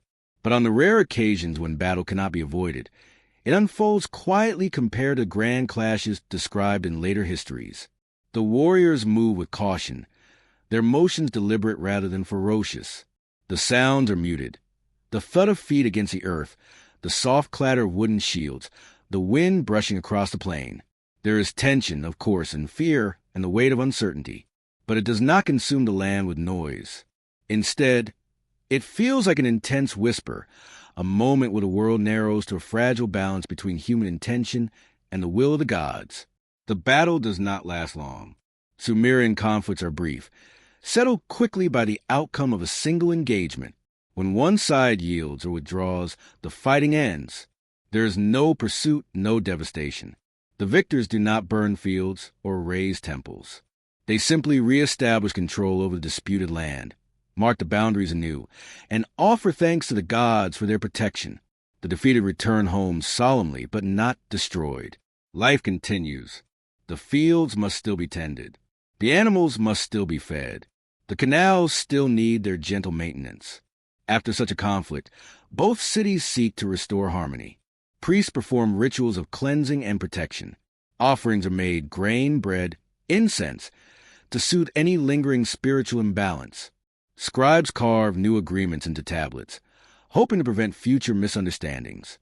Families gather in the quiet of their homes, comforted by the return of normal routines. Children play in the courtyards once more. Merchants reopen their stalls. Workshop fires glow softly again. The land itself seems to exhale, relieved to return to peace. In the evenings that follow, elders retell the events in calm voices, not to stir fear, but to remind younger generations of the importance of cooperation and fairness. The story is not about victory or defeat. It is about balance, the delicate, precious balance that holds the world together. The Sumerians understand deeply that conflict, though sometimes necessary, must remain rare and controlled. Too much anger could invite the displeasure of the gods. Too much destruction could damage the fields that sustain life. So they treat every disagreement with care, every negotiation with patience, every resolution with gratitude. And as night falls over plains, the same wind that once carried the sound of conflict now brings the soothing hum of insects, the rustle of reeds, and the calm splash of water against canal banks. The stars appear above, silent, ancient observers of human struggle and peace. The people of Sumer sleep once more under their gentle glow, knowing that even in times of tension, the world can return to quiet if guided with wisdom and respect. There comes a moment in the long, drifting timeline of Sumer when a new presence enters the landscape, not suddenly, not with a thunder conquest, but with a slow, steady rise that feels almost like a distant shadow stretching across the plains. This presence belongs to Sargon of Akkad, a figure whose story moves softly at first, gathering strength the way early morning light gathers along the horizon. His name will one day echo through history. But in the beginning, he is simply a man shaped by the world around him, navigating the currents of fate with quiet determination. Imagine the city of Kish, its streets warm from the morning sun, its canals shimmering with gentle waves. Here, Sargon begins his life not as a king, not as a noble, but as a cupbearer, an attendant who serves a ruler, listens to conversations, and watches the unfolding of power with attentive eyes. His duties are simple, performed with calm obedience. Yet within him grows a deeper awareness, a sense that the world is shifting, that change is approaching like a slow-moving tide. As Sargon rises in influence, the cities of Sumer continue their daily routines, unaware that the balance of their world is gradually tilting. Farmers still tend their fields, scribes still press clay tablets with careful precision, and merchants still wander the well-worn trade routes. In the quiet moments of evening, families gather around lamps, telling stories about the gods who shaped the universe. Life remains peaceful, harmonious, familiar, but in the north, the Akkadian presence grows stronger, first through trade, then through alliances, and eventually through the steady expansion of influence. Sargon does not sweep across the land like a storm. Instead, his ascent feels like a long breath drawn slowly, quietly, until the moment comes when it must be released. One region after another begins to align with him, recognizing his leadership not through force alone, but through the promise of unity, order, and strength. Still, life in Sumer moves gently forward, the people sensing change but not fearing it. They have seen rulers come and go, borders shift, and cities rise from the soil. The world they inhabit is old, and change is simply another thread woven into its fabric.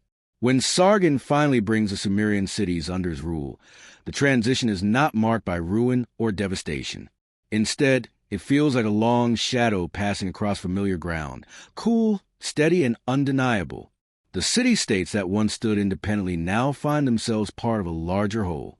The murmured disagreements between neighbors, the small border disputes, the subtle rivalries that once shaped Sumer's landscape now soften under the presence of unified power.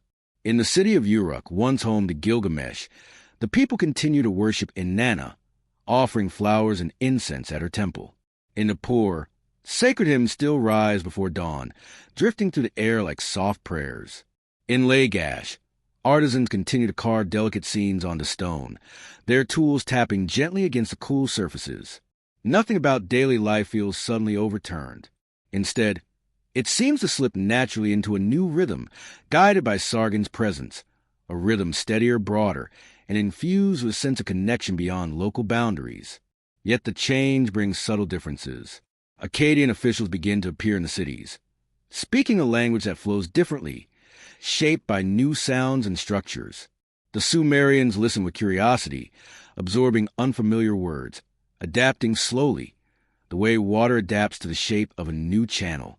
Trade routes expand further, reaching distant lands under the stability of a united kingdom.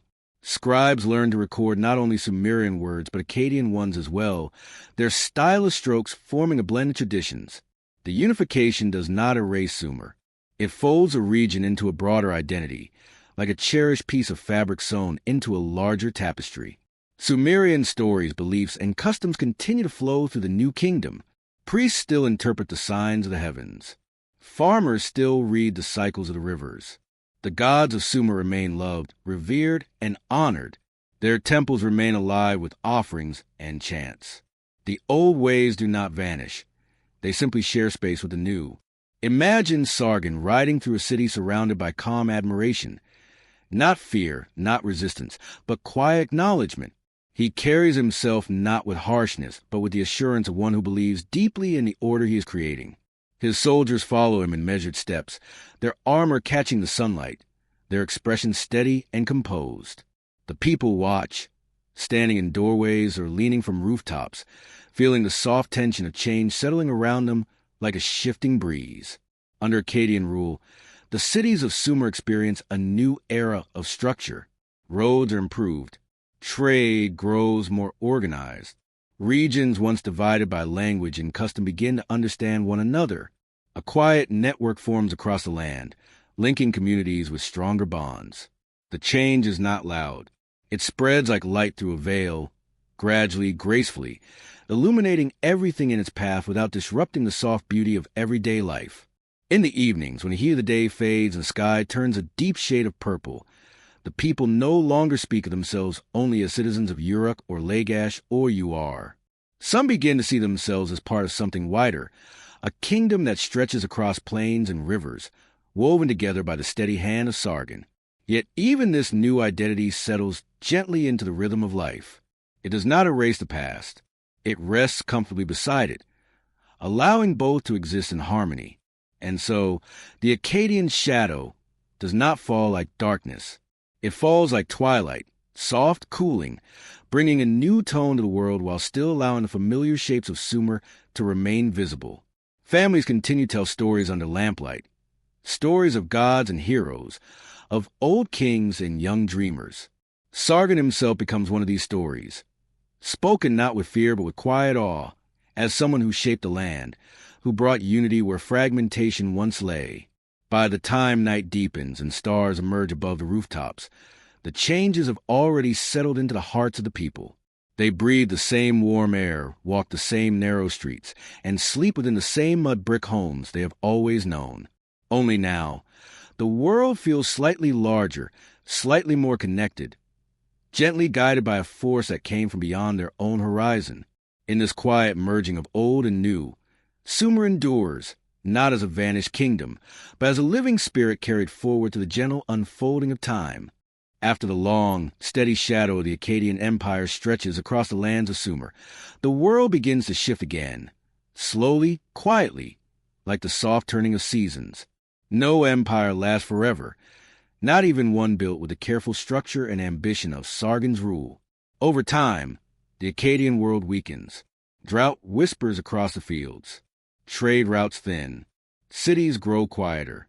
And from the distant mountains in the east, a new presence begins to drift into the plains. The Gutians, a people unfamiliar to the Sumerians, carry with them a different rhythm, a different understanding of the land. Their arrival is not marked by violent storms. Instead, it feels like a slow change of wind, subtle, unsettling, yet strangely quiet. The Gutians settle into the cities once guided by Akkadian officials, bringing with them their own ways, their own leaders, their own expectations. But they do not govern with the steady hand the Sumerians were accustomed to. Their presence feels unstructured, unrooted, like reeds placed in unfamiliar soil. And so begins a period remembered not for destruction, but for drift. A gentle, disjointed time where familiar rhythms of Sumer seem to lose their clarity. Imagine a Sumerian city under Gutian rule. The temples still stand, their walls warm in the afternoon sun. The canals still carry water across the fields. Families still gather to share bread, weave cloth, and tell stories under the flicker of oil lamps. Life continues, but beneath the surface lies a quiet uncertainty. Leaders come and go too quickly. Agreements fall out of practice. Canals are not maintained with the same careful devotion. Grain stores fluctuate more than before. The rituals remain, but their structure feels fragile. The people move through each day with an awareness that something essential has slipped out of alignment. Elders speak softly about how the land once felt balanced, guided by the predictable cycles of work, worship, and governance. They recall the days when irrigation schedules were carefully tracked, when priests and officials worked together to maintain order. Now the world seems slightly dimmer, like a flame flickering in a gentle draft. Nothing collapses outright. Instead, things unravel slowly, threads loosening one by one from the great woven cloth of Sumerian tradition.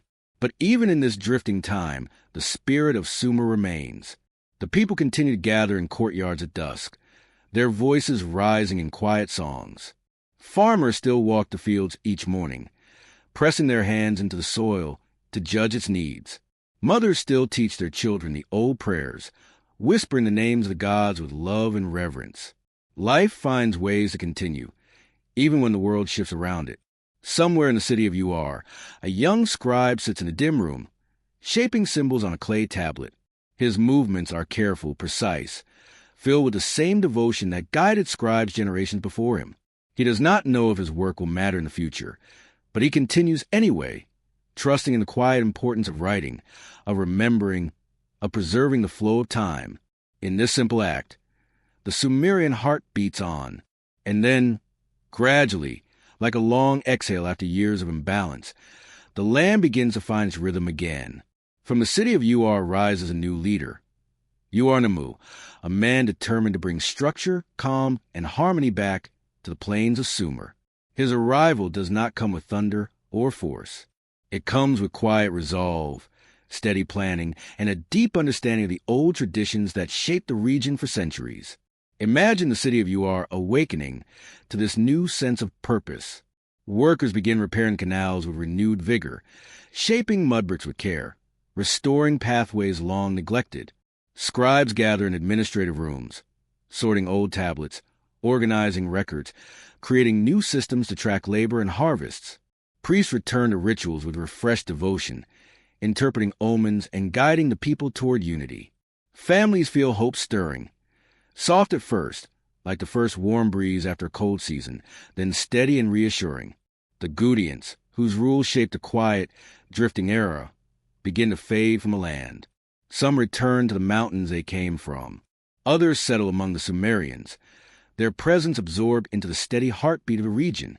Their departure is not dramatic. It feels more like the gentle lifting of a fog that had settled for too long. The restoration under Ur-Nammu marks the beginning of a new chapter, one filled with order, culture, artistry, and renewed devotion to the gods. But even as this new era dawns, the Sumerians do not forget the quiet interlude that came before, the years when time drifted softly, when the land felt unsettled yet enduring, when the people held on to their traditions like lanterns glowing in the dark. As night deepens across the plains, the people of Sumer look toward the horizon with cautious hope. The stars shimmer gently above them, ancient and familiar. The breeze carries the scent of clay, water, and warm soil, reminders of the world they have always known. And in this gentle stillness, they feel the comforting truth that even through cycles of rise and decline, of light and shadow, the essence of their civilization persists. Change may come slowly or unexpectedly, but the roots of Sumer stretch deep into the earth, steady and enduring, ready to grow once more. With the rise of Ur-Nammu and the dawn of the third dynasty of Ur, the land of Sumer begins to breathe differently. Slowly at first, like a sleeper stirring after a long, uneasy rest, and then with renewed steadiness.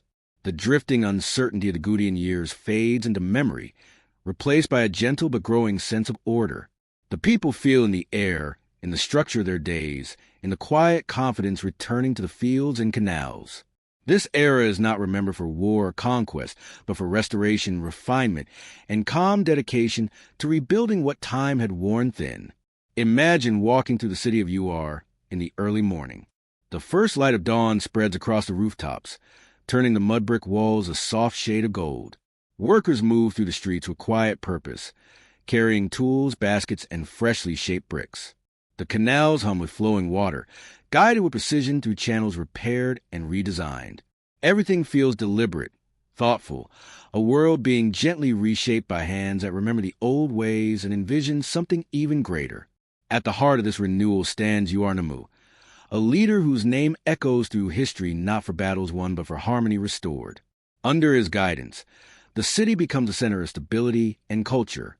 He oversees the reconstruction of temples, the expansion of canals, and the careful planning of new administrative systems. His work is not loud or dramatic. It unfolds the way a long, steady melody unfolds from a quiet instrument, soft, sure, and uplifting. One of his most important creations is a set of laws carved onto tablets with meticulous care.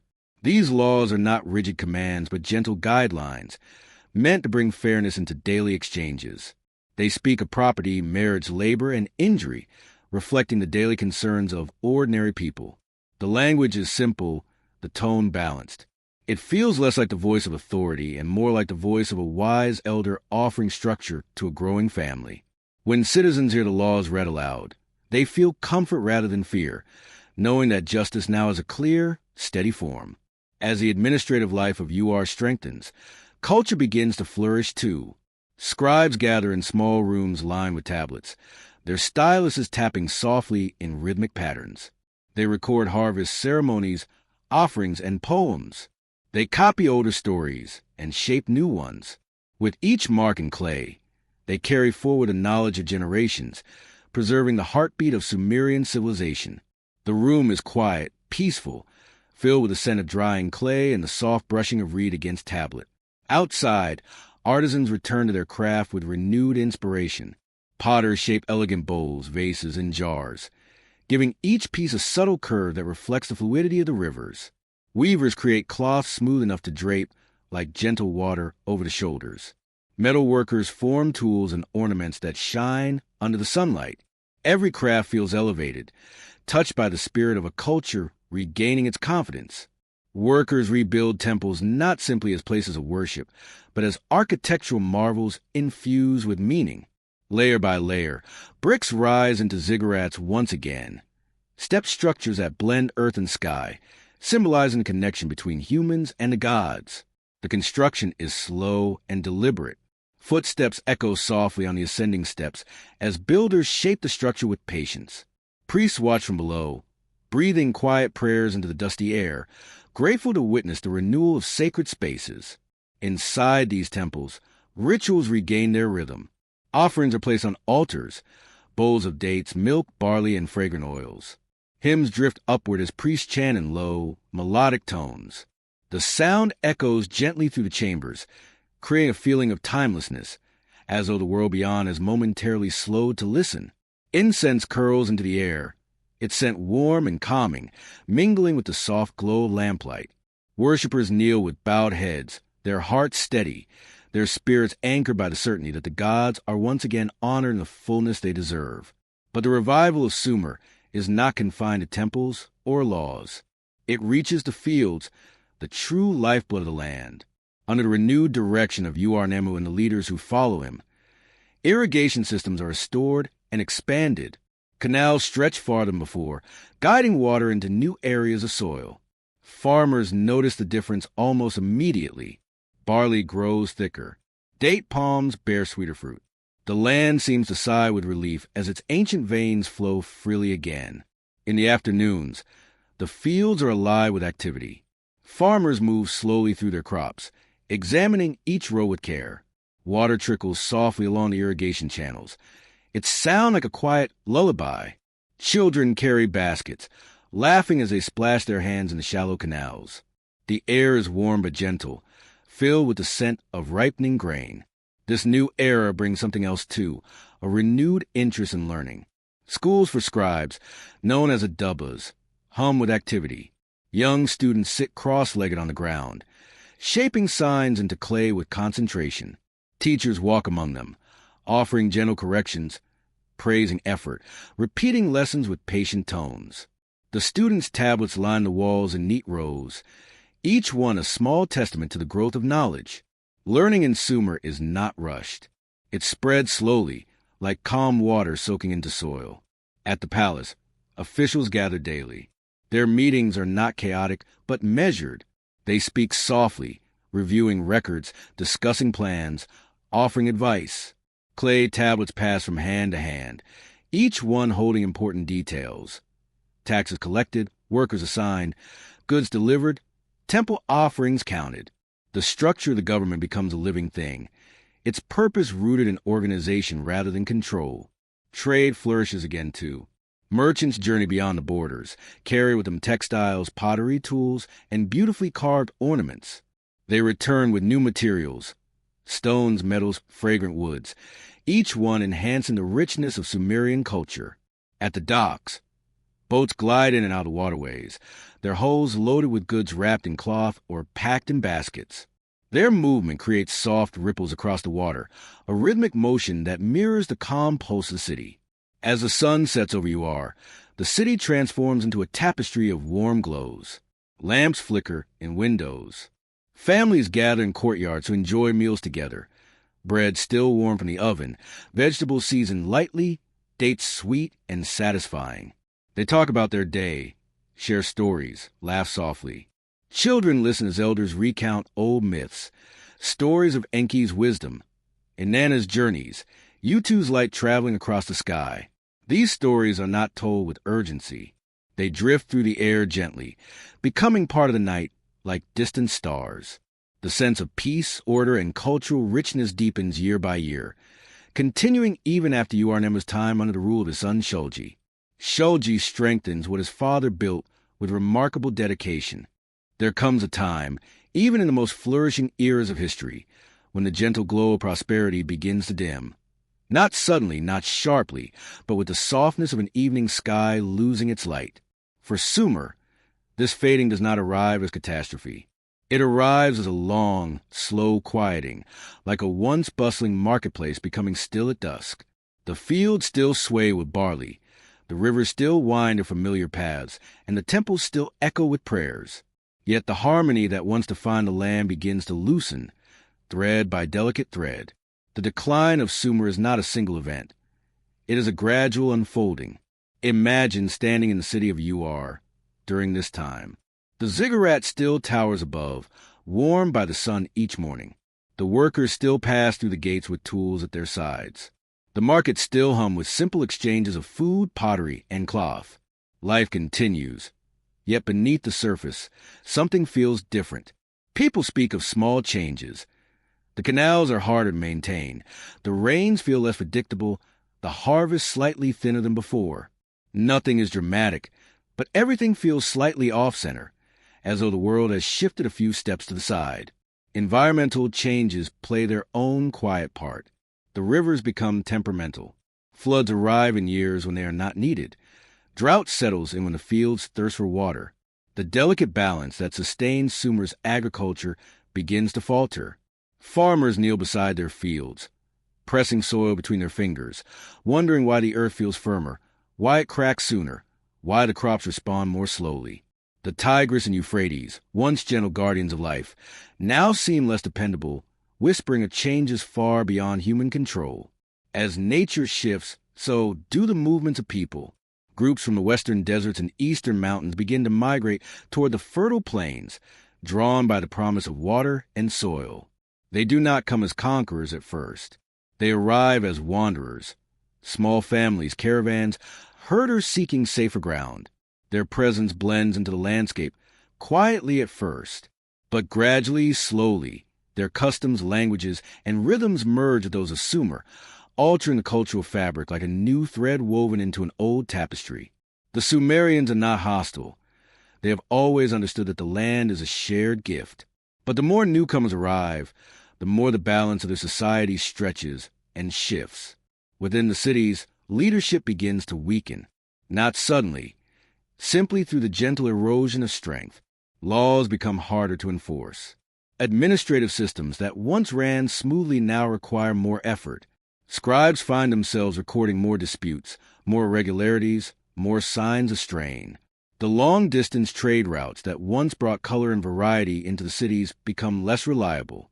Caravans take longer to arrive. Boats struggle with shifting waterways. Markets begin to reflect the uncertainty, offering fewer foreign goods, fewer novelties. And yet, the people continue with their routines. A potter still shapes the soft clay. A weaver still works her loom. A priest still lights incense in the temple. These acts hold the city together like gentle stitches, preventing a fabric from unraveling completely. But even as life persists, a soft melancholy settles over the land. The sense that the world is changing in ways too subtle to fully grasp, too steady to resist. As time drifts forward, new powers rise across the region. The Amorites, moving from the western deserts, begin settling into city after city. Their customs blend with those of the Sumerians, shaping a new cultural identity. They do not arrive with destruction. They simply fill the spaces left open by shifting populations and weakening structures. Where Sumerian rulers once stood, Amorite leaders begin to take their place. Quietly, efficiently, without the thunder of conquest. Sumer does not fall, it transforms. In the courts and temples, the Sumerian language is still spoken. Hymns are still recited. Tablets are still inscribed with the graceful shapes of cuneiform. But more and more, the Amorite tongue slips into conversations, creating a gentle blend. It does not erase the old words. It simply settles beside them, growing familiar one generation at a time. The great city of Ur, the heart of the Ur3 dynasty, feels this change deeply. Under the rule of Ibbi-Sin, the empire begins to strain under mounting pressures, economic, environmental, and political. He tries to maintain order, but the currents of time move steadily against him. Drought tightens its grip. The Elamites press from the east. The Amorites grow stronger. The once mighty administrative system of Ur struggles to hold everything in place. Still, the city remains beautiful. Its streets glow with lamplight at night. The ziggurat stands tall against the dusky sky. Families still gather in their courtyards, telling stories of the old heroes, Gilgamesh and Merkur-Lugulbanda, hoping their legends will guide the future. But even as these stories drift softly through the warm air, a quiet acceptance grows. The age of Sumer is approaching its close. When the city of Uar finally falls to the Elamites, it is not with roaring flames or endless destruction. It is slow, somber, almost inevitable. The walls that once stood firm grow brittle with time. The guardians who protected the gates do so with diminishing support. The people watch, not with fear, but with the tired sadness of those witnessing the end of something beloved. And yet, Sumer does not disappear. It simply fades into the cultures that follow, absorbed, respected, remembered. The Amorites, soon to shape Babylon, adopt Sumerian gods, Sumerian writing, Sumerian laws, and Sumerian stories. They do not erase the old world. They carry it forward, reshaping it gently, allowing its spirit to live on. In the evenings, long after the decline begins, you can still imagine a Sumerian elder sitting outside a small home, looking out across the plains. The air is warm. The sky glows with the soft light of the setting sun. He breathes deeply, sensing the changes around him but feeling no fear. Civilizations rise and fall like the waters of the river. The world changes slowly, then suddenly, then slowly again.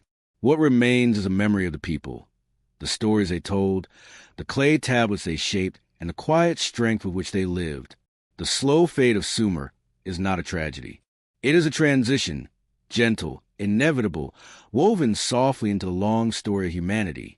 And even as the names of new empires begin to echo across the land, the spirit of Sumer lingers in the earth, in the rivers, and in the stories that drift like warm wind through the ancient plains. There is something deeply human about the way we are drawn to the idea of forgotten civilizations, hidden histories, and grand worlds that existed long before our own. This quiet fascination has followed humanity across centuries. It appears in ancient legends whispered beside fires, in myths carried by migrating peoples, in stories told to children at night, and now in the digital discussions of strangers searching old archives. The longing for lost civilizations does not come from a desire to replace history, but from a softer, more intimate place, a wish to connect with something vast and mysterious, to feel that the world once contained wonders that slipped gently out of reach. Tartaria, in its modern mythic form, becomes one of these comforting mysteries, a symbol for the stories we imagine living beneath the surface of recorded time. To understand why people feel drawn to such myths, imagine sitting by a quiet river at dusk. The day is ending, and the sky begins to darken. The water reflects soft streaks of orange and pink. In that stillness, your thoughts drift effortlessly. You wonder about the people who once sat by this river hundreds, even thousands of years ago. What did they believe? What did they build? What did they lose? These questions awaken a gentle sense of wonder, not rooted in fear or urgency, but in the soft desire to feel connected to something beyond the immediate moment. That sensation, quiet, deep, and reflective, is the heart of our fascination with lost civilizations. Human beings have always held on to stories of vanished worlds. Atlantis, swallowed by the sea. Lemuria, drifting beneath the waves. Hyperborea, located beyond the northern winds. Shambhala, hidden somewhere in the mountains of Asia. These stories persist not because they are proven, but because they speak to something in us. They offer the idea of a world larger than our own understanding, where beauty, wisdom, or mystery existed long before we began keeping careful records. Tartaria becomes a modern addition to this timeless list, a name revived from old maps, softened by imagination, and placed gently among these ancient legends. Part of the appeal comes from the sense that history holds gaps, quiet spaces where details were never written down, or where records were lost to time, weather, or conflict. We know there are civilizations we have only partly uncovered. Cities still buried beneath layers of earth, languages not yet decoded. In that subtle uncertainty, the imagination finds room to breathe. When people encounter architectural mysteries, strange photographs, or forgotten map labels, they feel a tug of curiosity. The gaps become invitations, calling them to explore ideas that history books may not fully address. Another part of this fascination lies in nostalgia for craftsmanship and beauty. When people see old structures built with precision, artistry, and care, they sense connection to earlier ways of living, slower, more deliberate, more connected to human hands. Modern life, fast and efficient, often lacks the intricate elegance of historical architecture. And so, when individuals see ornate stonework, towering columns, or grand facades from the 19th century, they imagine a civilization that valued beauty in a way we no longer do. This feeling can lead the mind to create stories of an advanced society that vanished, leaving behind the quiet remains of its artistry. There is also the gentle psychological comfort that mystery provides. In a world filled with constant information, where nearly every question has a quick answer, mystery becomes a kind of refuge. It offers a space where the mind can wander without pressure, without deadlines, and without the need for certainty. Thinking about lost civilizations allows people to step into a dreamlike realm, where possibilities expand and reality softens. The story of Tartaria thrives in this space, offering not answers, but questions that feel expansive and serene. Curiosity about forgotten civilizations also reflects a deeper longing for meaning. People often wonder where humanity comes from, what ancient knowledge may have been lost, and how many stories remain hidden beneath the surface of our modern world. Lost civilization myths provide a comforting sense that we are connected to a grand past, that life did not begin with the present moment, but stretches far behind us in a long, poetic narrative. The idea of Tartaria, interpreted as a forgotten realm, becomes a soothing thread in that narrative, suggesting that history is not simply a collection of linear facts, but a living tapestry woven from both memory and imagination. There is a gentle beauty in believing that the past held greatness we no longer remember. Even if these beliefs are not historically accurate, they carry emotional truth.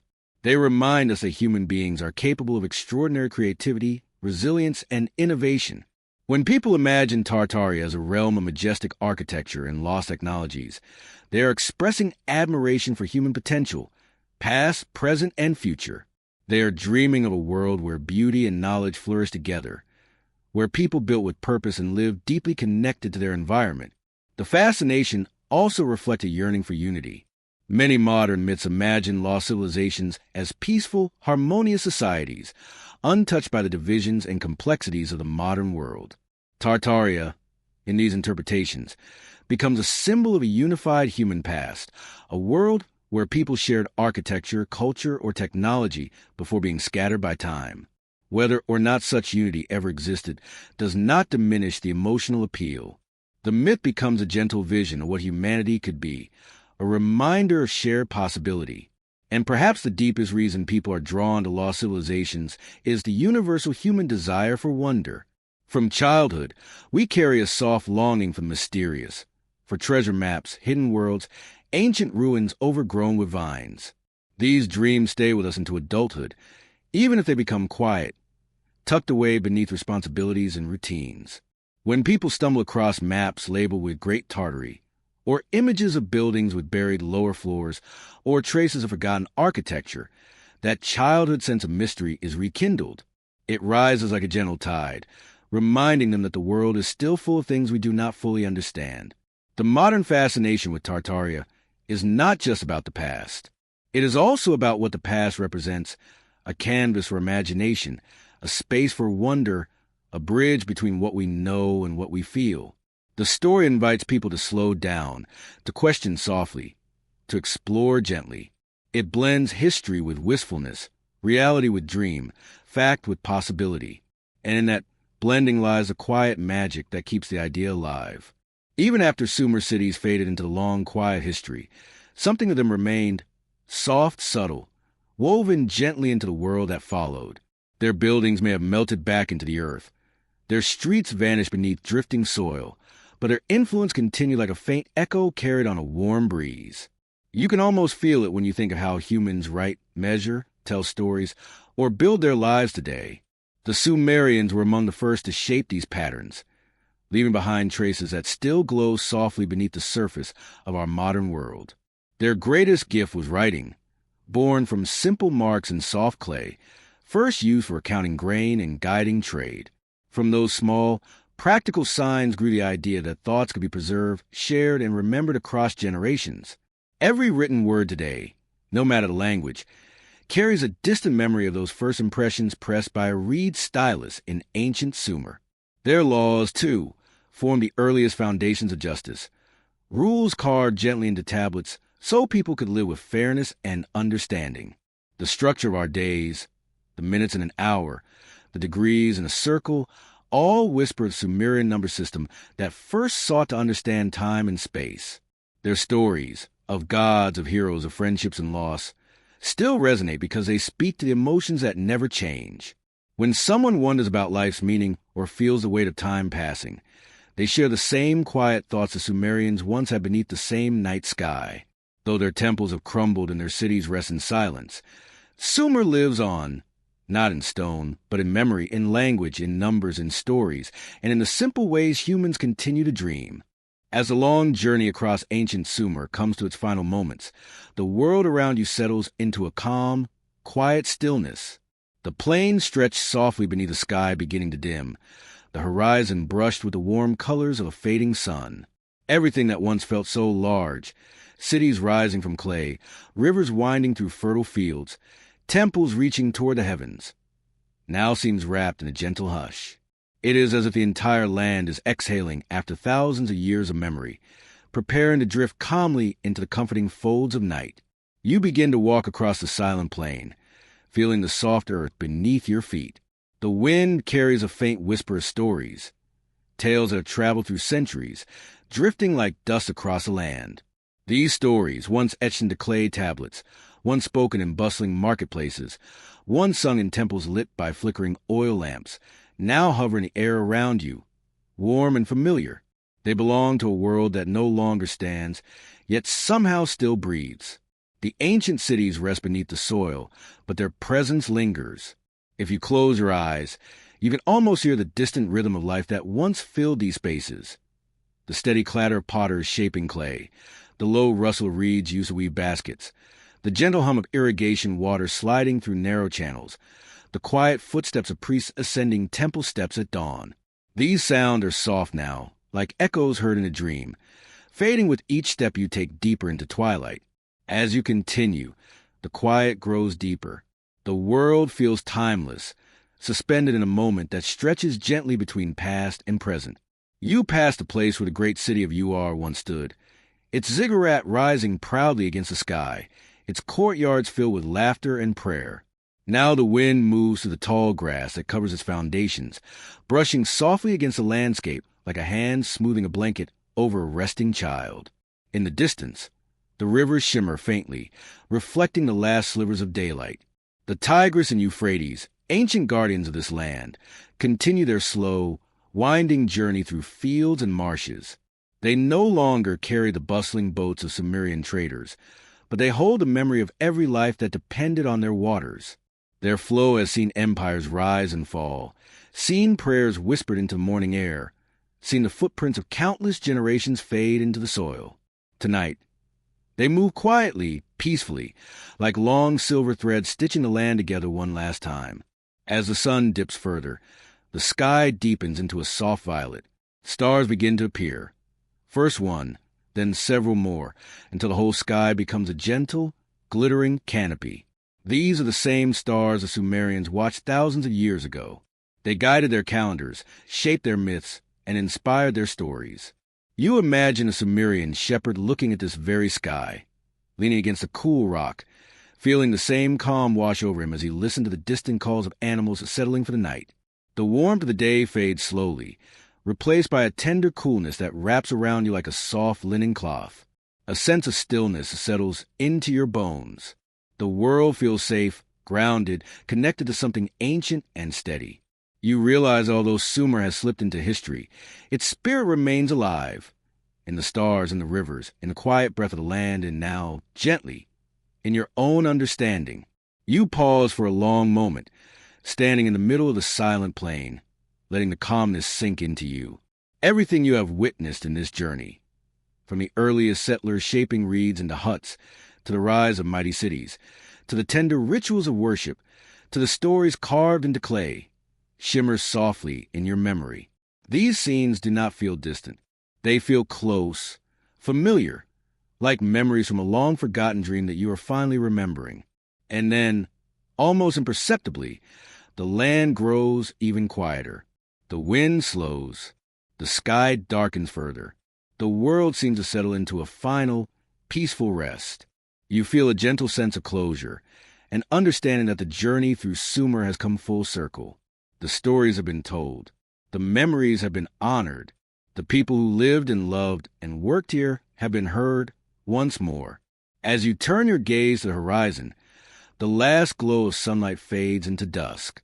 Night embraces the land with a soft, comforting presence. You take one final breath, feeling the cool air fill your lungs. Carry with it the ancient spirit of a civilization that shaped the very foundations of humanity. And in this quiet, serene moment, you know that the journey has reached its end, not with dramatic flourish, but with a gentle settling, like the closing of a book whose pages have been lovingly read under warm lamplight. The land falls silent. The stars shine calmly above, and the story of Sumer drifts softly into the night, resting, peaceful, complete.